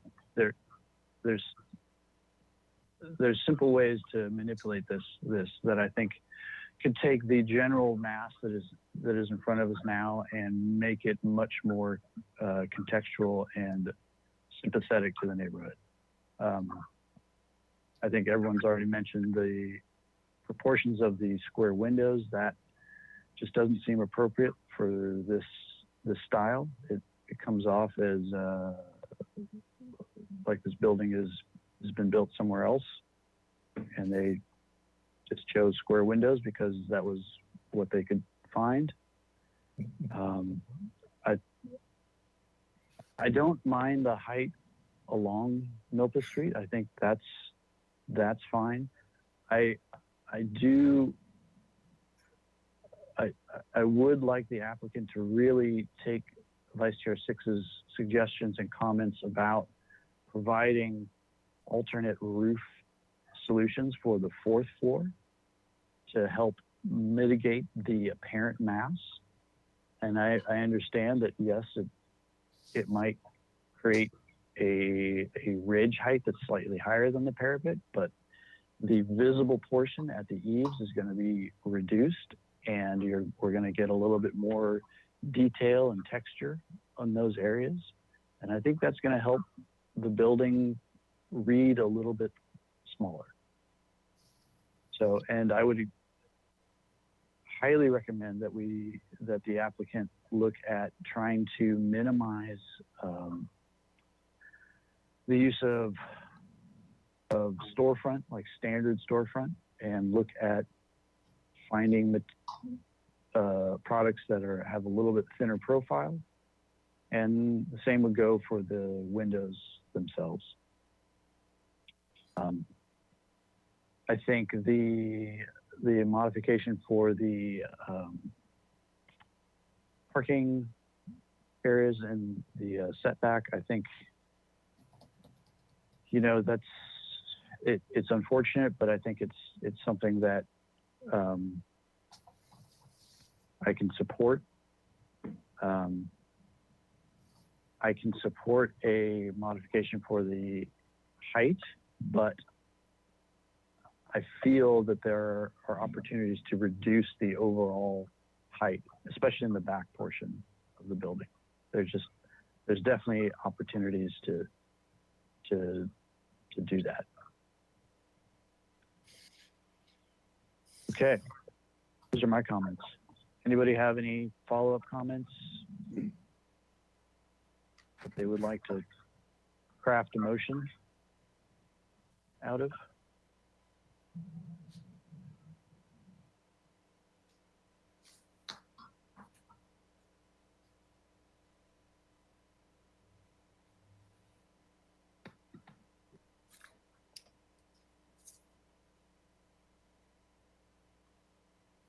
Anybody want to take a shot? I will not be crafting a motion on this one. Okay.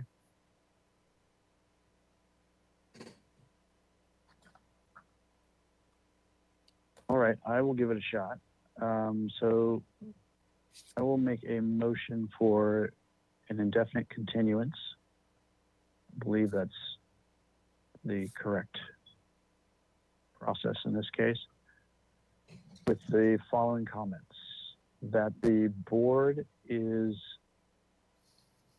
appreciative of the changes to the design, and that the steps that the applicant has made are moving in the right direction. However, the board has issues with the repetitive nature of window layouts, window proportions, detailing, and general monolithic design appearance of the project. The board suggests that the applicant study visually breaking the building down into smaller components and mimicking the rhythm of other parcels along Milpa Street in an attempt to bring the building into a closer compatibility with the area. The board recommends that the applicant study opportunities to reduce the apparent mass of the fourth floor by modulating the building roof's slopes, and find areas at the perimeter to add sloped roofs.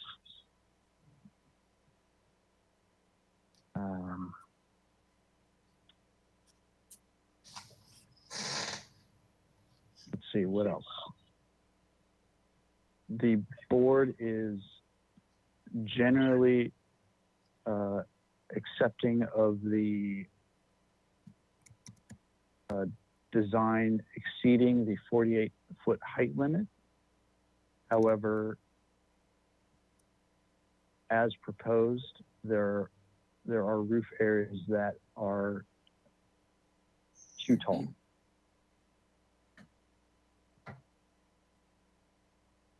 Somebody can chime in if there's a better way to say that.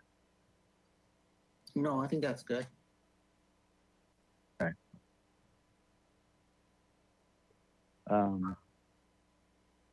So at this time, not able to find that the project meets the compatibility criteria.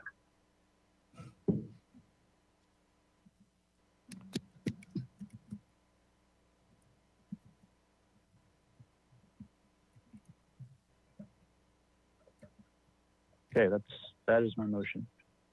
you want to add something about the setback modification?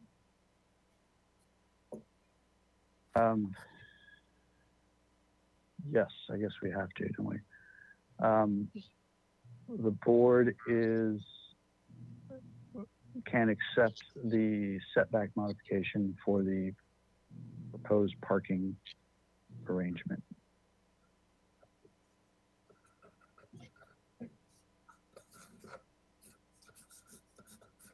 Okay. Will somebody second that motion? I second the motion. Okay. Any discussion? Yes, Mr. Whelan. One small suggestion, as Member Anderson noted, a landscape plan for further review. Yeah, I mean, they're going to be returning with, more developed presentation package, and I would assume that that would include landscape and more material. All right, then. Anything else? Any Chair other- Moore, Yes. I had a question. I may have missed it. Did you make a comment about the height exception, whether you support it or not? I did. I can read it back, but I said the board is supportive of the height exception, but there are areas that are of the project that are too high. Okay. And then with the project compatibility criteria, you said that you're not, can you go through those and say which ones you are not in support of? Be more specific about what parts are Okay, consistent. well, number one, so compliance with city charter and municipal code. Currently, as proposed, it is not fully compliant with city charter and municipal code, correct? Because they're asking for modifications that haven't been approved. So we can't make number one. And then, is the project's design consistent with the design guidelines applicable to the location? And it sounds like there are not design guidelines other than the infill design guidelines would apply in this case. So currently as it is, in my view, it's not consistent with the infill design guidelines. And that would go with number two, because it's not consistent with the design guidelines. It's not currently compatible with the neighborhood. And then number three, size, mass, bulk, height, and scale. There are portions of the building that are too tall. And if we could have the rest of them.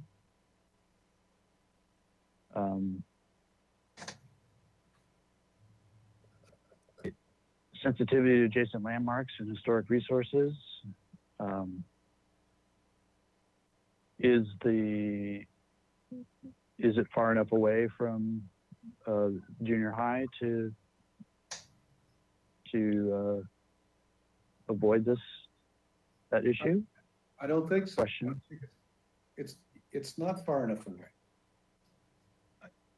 So I don't know that staff has weighed in on that. And staff weigh in on it.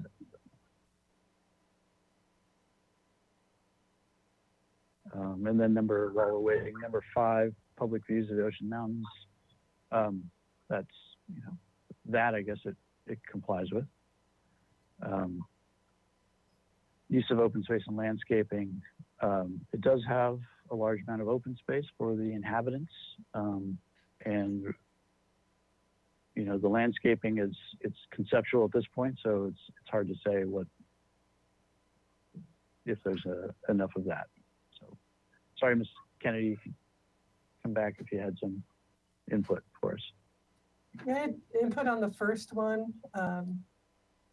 We could go back to number 1 there. So they are able to request a modification and the height exemption. So they would be in compliance. This is a way it's allowed in the municipal code to ask for that. So I would say it would be consistent with the municipal code, is it, if that's what you were referring to, number 1.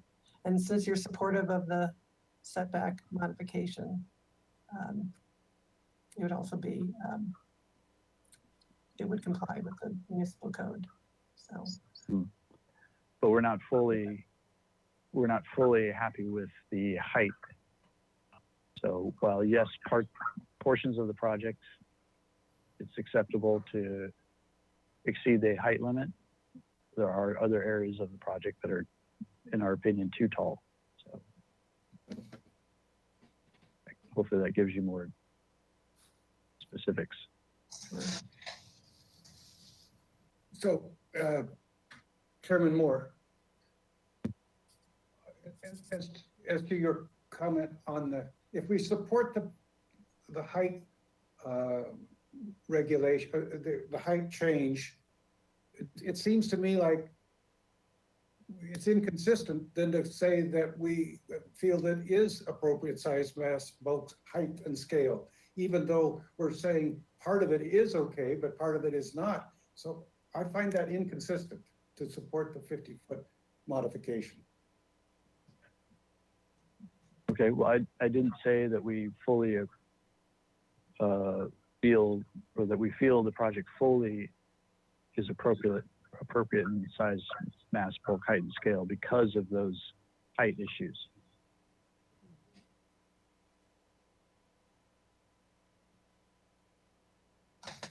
So if there's a better way to express that, let me know. To not support the height modification. Well, I guess my point in that comment is because we are not the decision maker in this process, it's to try and communicate to the Planning Commission that the height is acceptable, for instance, along the Milpas portion of the project.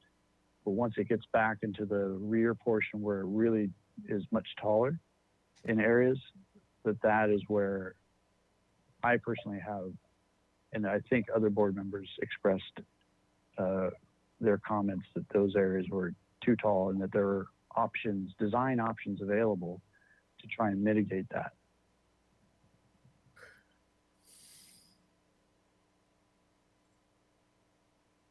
Mr. Not supporting the height modification would force them to do that. True. But then that would cause issues throughout the building.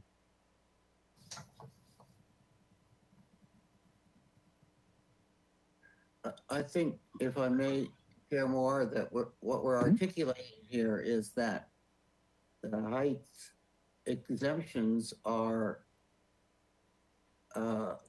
would be palatable if there wasn't so much of it. It's the extent of the height. Correct. Exempt. Correct.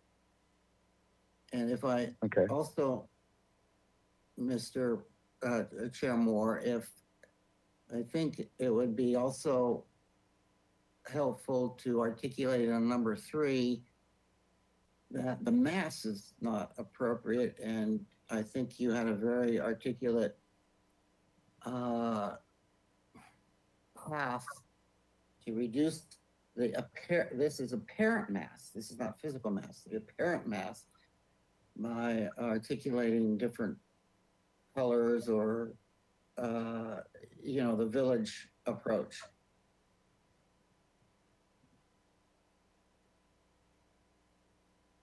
Yes. Okay. Let's read the motion back for us, please, if we could. We'll see how we can All right. improve it. Thank you. This is Mary. I can go ahead and read it back. So the motion is to continue the project indefinitely with the following comments. Number 1, the board is appreciative of the changes to the design and the steps that the applicant has made are moving in the right direction.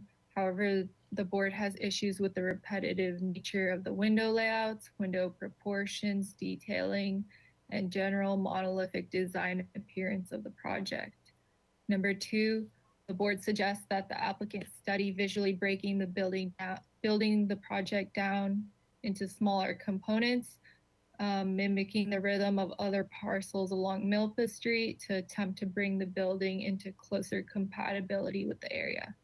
Number 3, the board recommends the applicant study opportunities to reduce the apparent mass of the 4th floor by modulating the building roof slope and find areas at the perimeter to add sloped roofs.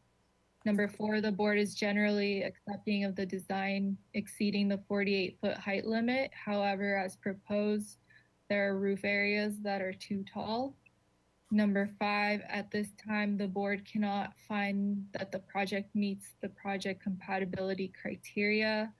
The project is consistent with the municipal code and the board is supportive of the setback modification. B, the project is not consistent with infill design guidelines and therefore not compatible to the neighborhood. C, the size, bulk, and scale is not appropriate as portions of the building are too tall. D, the project may not be sensitive to landmarks and historic resources, and staff needs to verify whether the project is far enough from the junior high. E, the project does not block public views. And F, the project does provide open space and landscaping. And lastly, number 6, the board can accept the setback modification for the proposed parking arrangement. Okay, thank you. I think, can you go back to the start of the project compatibility criteria? The first point, I think there was Yes. confusion. So at this time, the board cannot find the project meets the project compatibility criteria. A, the project is consistent with the municipal code and the board is supportive of the setback modification. B, the project is not consistent with infill design guidelines and therefore not compatible to the neighborhood. And C, the size, bulk, and scale is not appropriate as portions of the building are too tall. And So, sorry, let me stop you there. So Vice Chair 6, how could we modify that comment to wrap in your thought? About there being too much roof. Oh, area that's-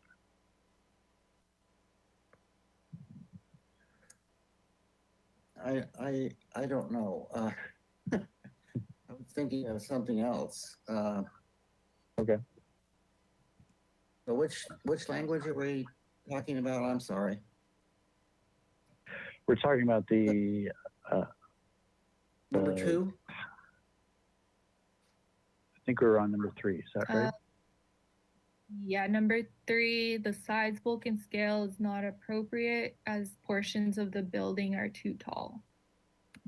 And that the apparent mass has not been successfully resolved. Is that what you're looking for, Mr. Chairmore? But no, you had a comment earlier about that. Oh, about the height? There was too much roof area that was too tall, that it could be brought down in some areas. I'm not sure how to say that. But. So it's not appropriate in height because the extent of the maximum height is too much. Does that make sense? That the extent of the maximum height proposed is too much. Okay. And if you could finesse the compliance with the city charter and municipal code requirements with the board's understanding that there are future exemptions to be processed.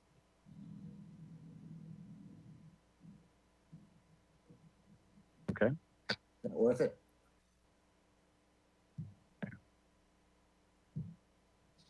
All right. So just to clarify for number 3 on the project compatibility analysis regarding size, bulk, and scale. So what I have is the size, bulk, and scale is not appropriate as portions of the building are too tall and the apparent mass has not been successfully resolved. And the extent of the maximum height proposed is too much.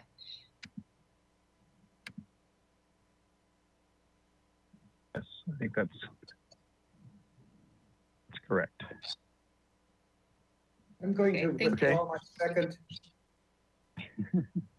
Okay. Somebody else can second it. I'm going to withdraw mine. All right. I'll second. Okay, second by Ms. Anderson. Thank you. Mr. Olson, can I ask? You don't support that? Right, I think we're just dancing around this 50-foot height modification. And I think it's difficult to, I think it's emphasized by finding the right words to even describe what it is we're saying about it. And I think the easy solution is to not support the 50-foot height modification. Okay.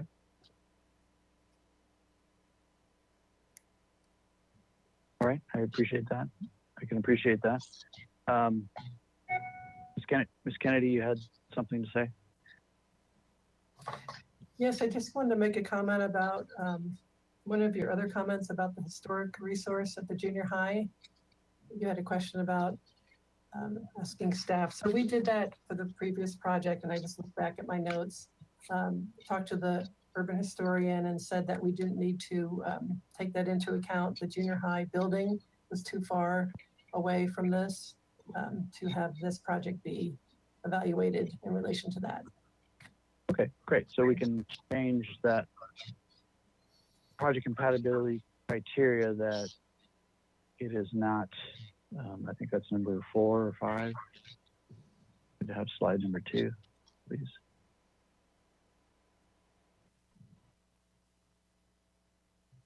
Can we have slide number 2? There it is. Okay, so number 4 is not adjacent to city landmarks, etc.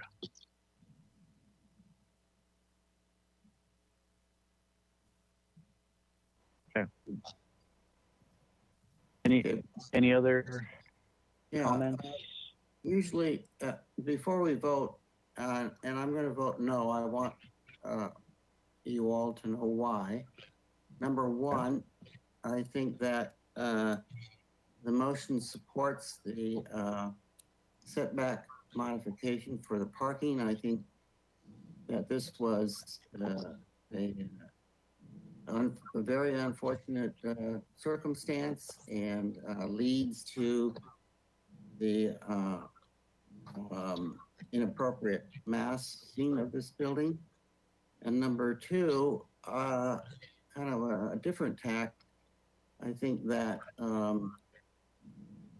I do support the massaging of this support for the height, because I think that there, we need that flexibility to and to have a draconian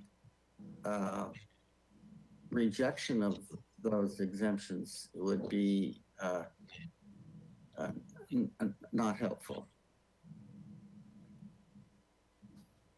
Okay. Well, we'll see how this motion does. Okay, are we satisfied with the motion as is? Do we need to read it again? No? Okay, let's take our vote. All right. So I'll go ahead and start with Board Member Whalen. Oh, gosh, you would choose this item to reverse the order, Mary.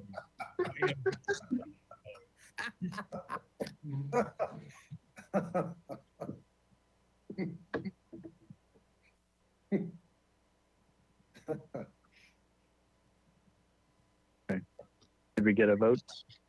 Yes, I vote no. All right, thank you. Board Member Olson. No. Okay, Board Member Black. I'm going to vote yes on this. Okay, thank you. Board Member Anderson. Yes. Vice Chair Six No. and Chair Moore. Yes. My dog says no. Tiebreaker. So we have three to three. So motion fails, correct? Okay. Oh, what? New motion. Oh, God. Oh, 3 to 3.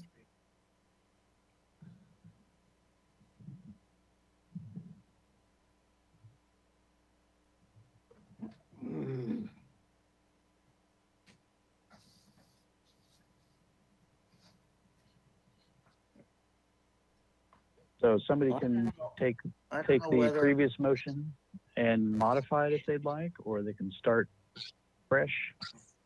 Yeah, I think we need to work on the previous motion. There's somehow Mr. Olson would change his, well, I'm not going to talk, I'm not going to speak to that. I'm not going to do that.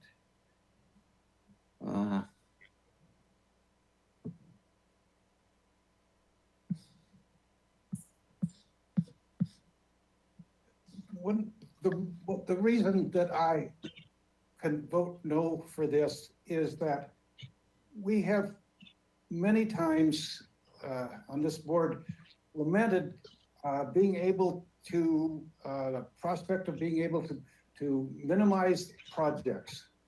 And we sometimes see that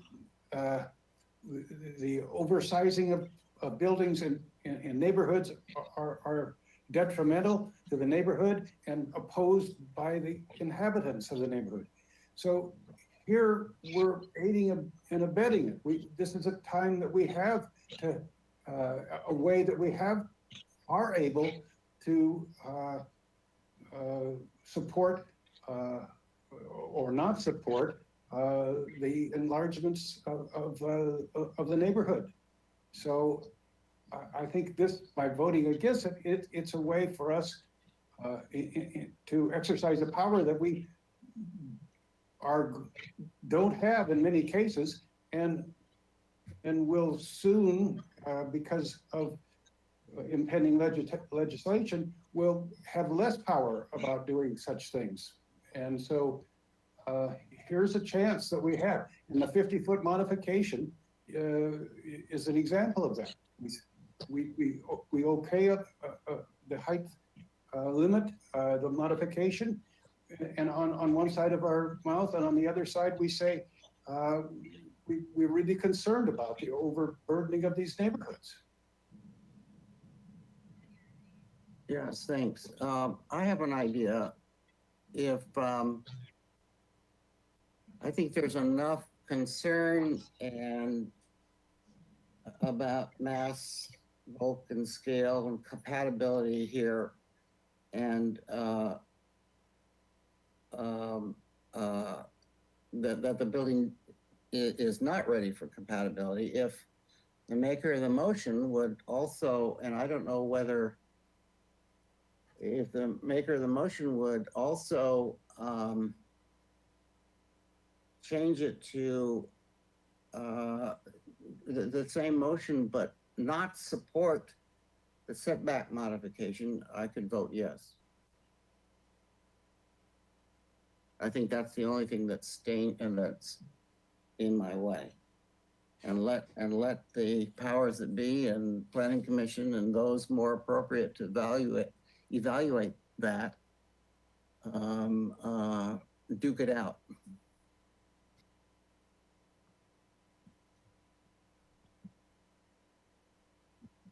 Well, you can make it your motion. We'll do that.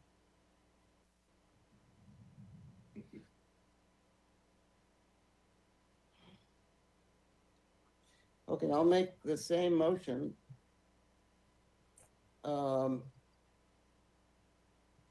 With the exception being, I don't know, Mary, where the wording is, but that the board does not support the setback modification due to the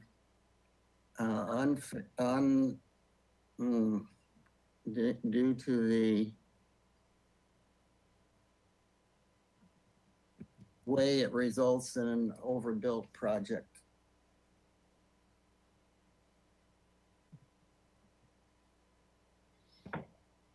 Mary, I don't know, Mary, where exactly that is stated in the motion. Can you help me? Yeah, I just have one last bullet point that just states the board cannot accept the setback modification due to the way it results in an overbuilt project. And then I believe in the project compatibility criteria, letter A was regarding the municipal code, and it said that the board could find it supportable because they support the setback modification. So strike that language of the support. Okay. I don't know whether enough of you would support the motion. Well, that's the test of the vote. So that's Right. We will see. First, we need a second. Is there a second for I'll this second. motion? Second by Whalen. Okay. I think we're pretty familiar with the motion, so I think we can just take our vote. All right, thank you. I'll go ahead and start with Board Member Anderson.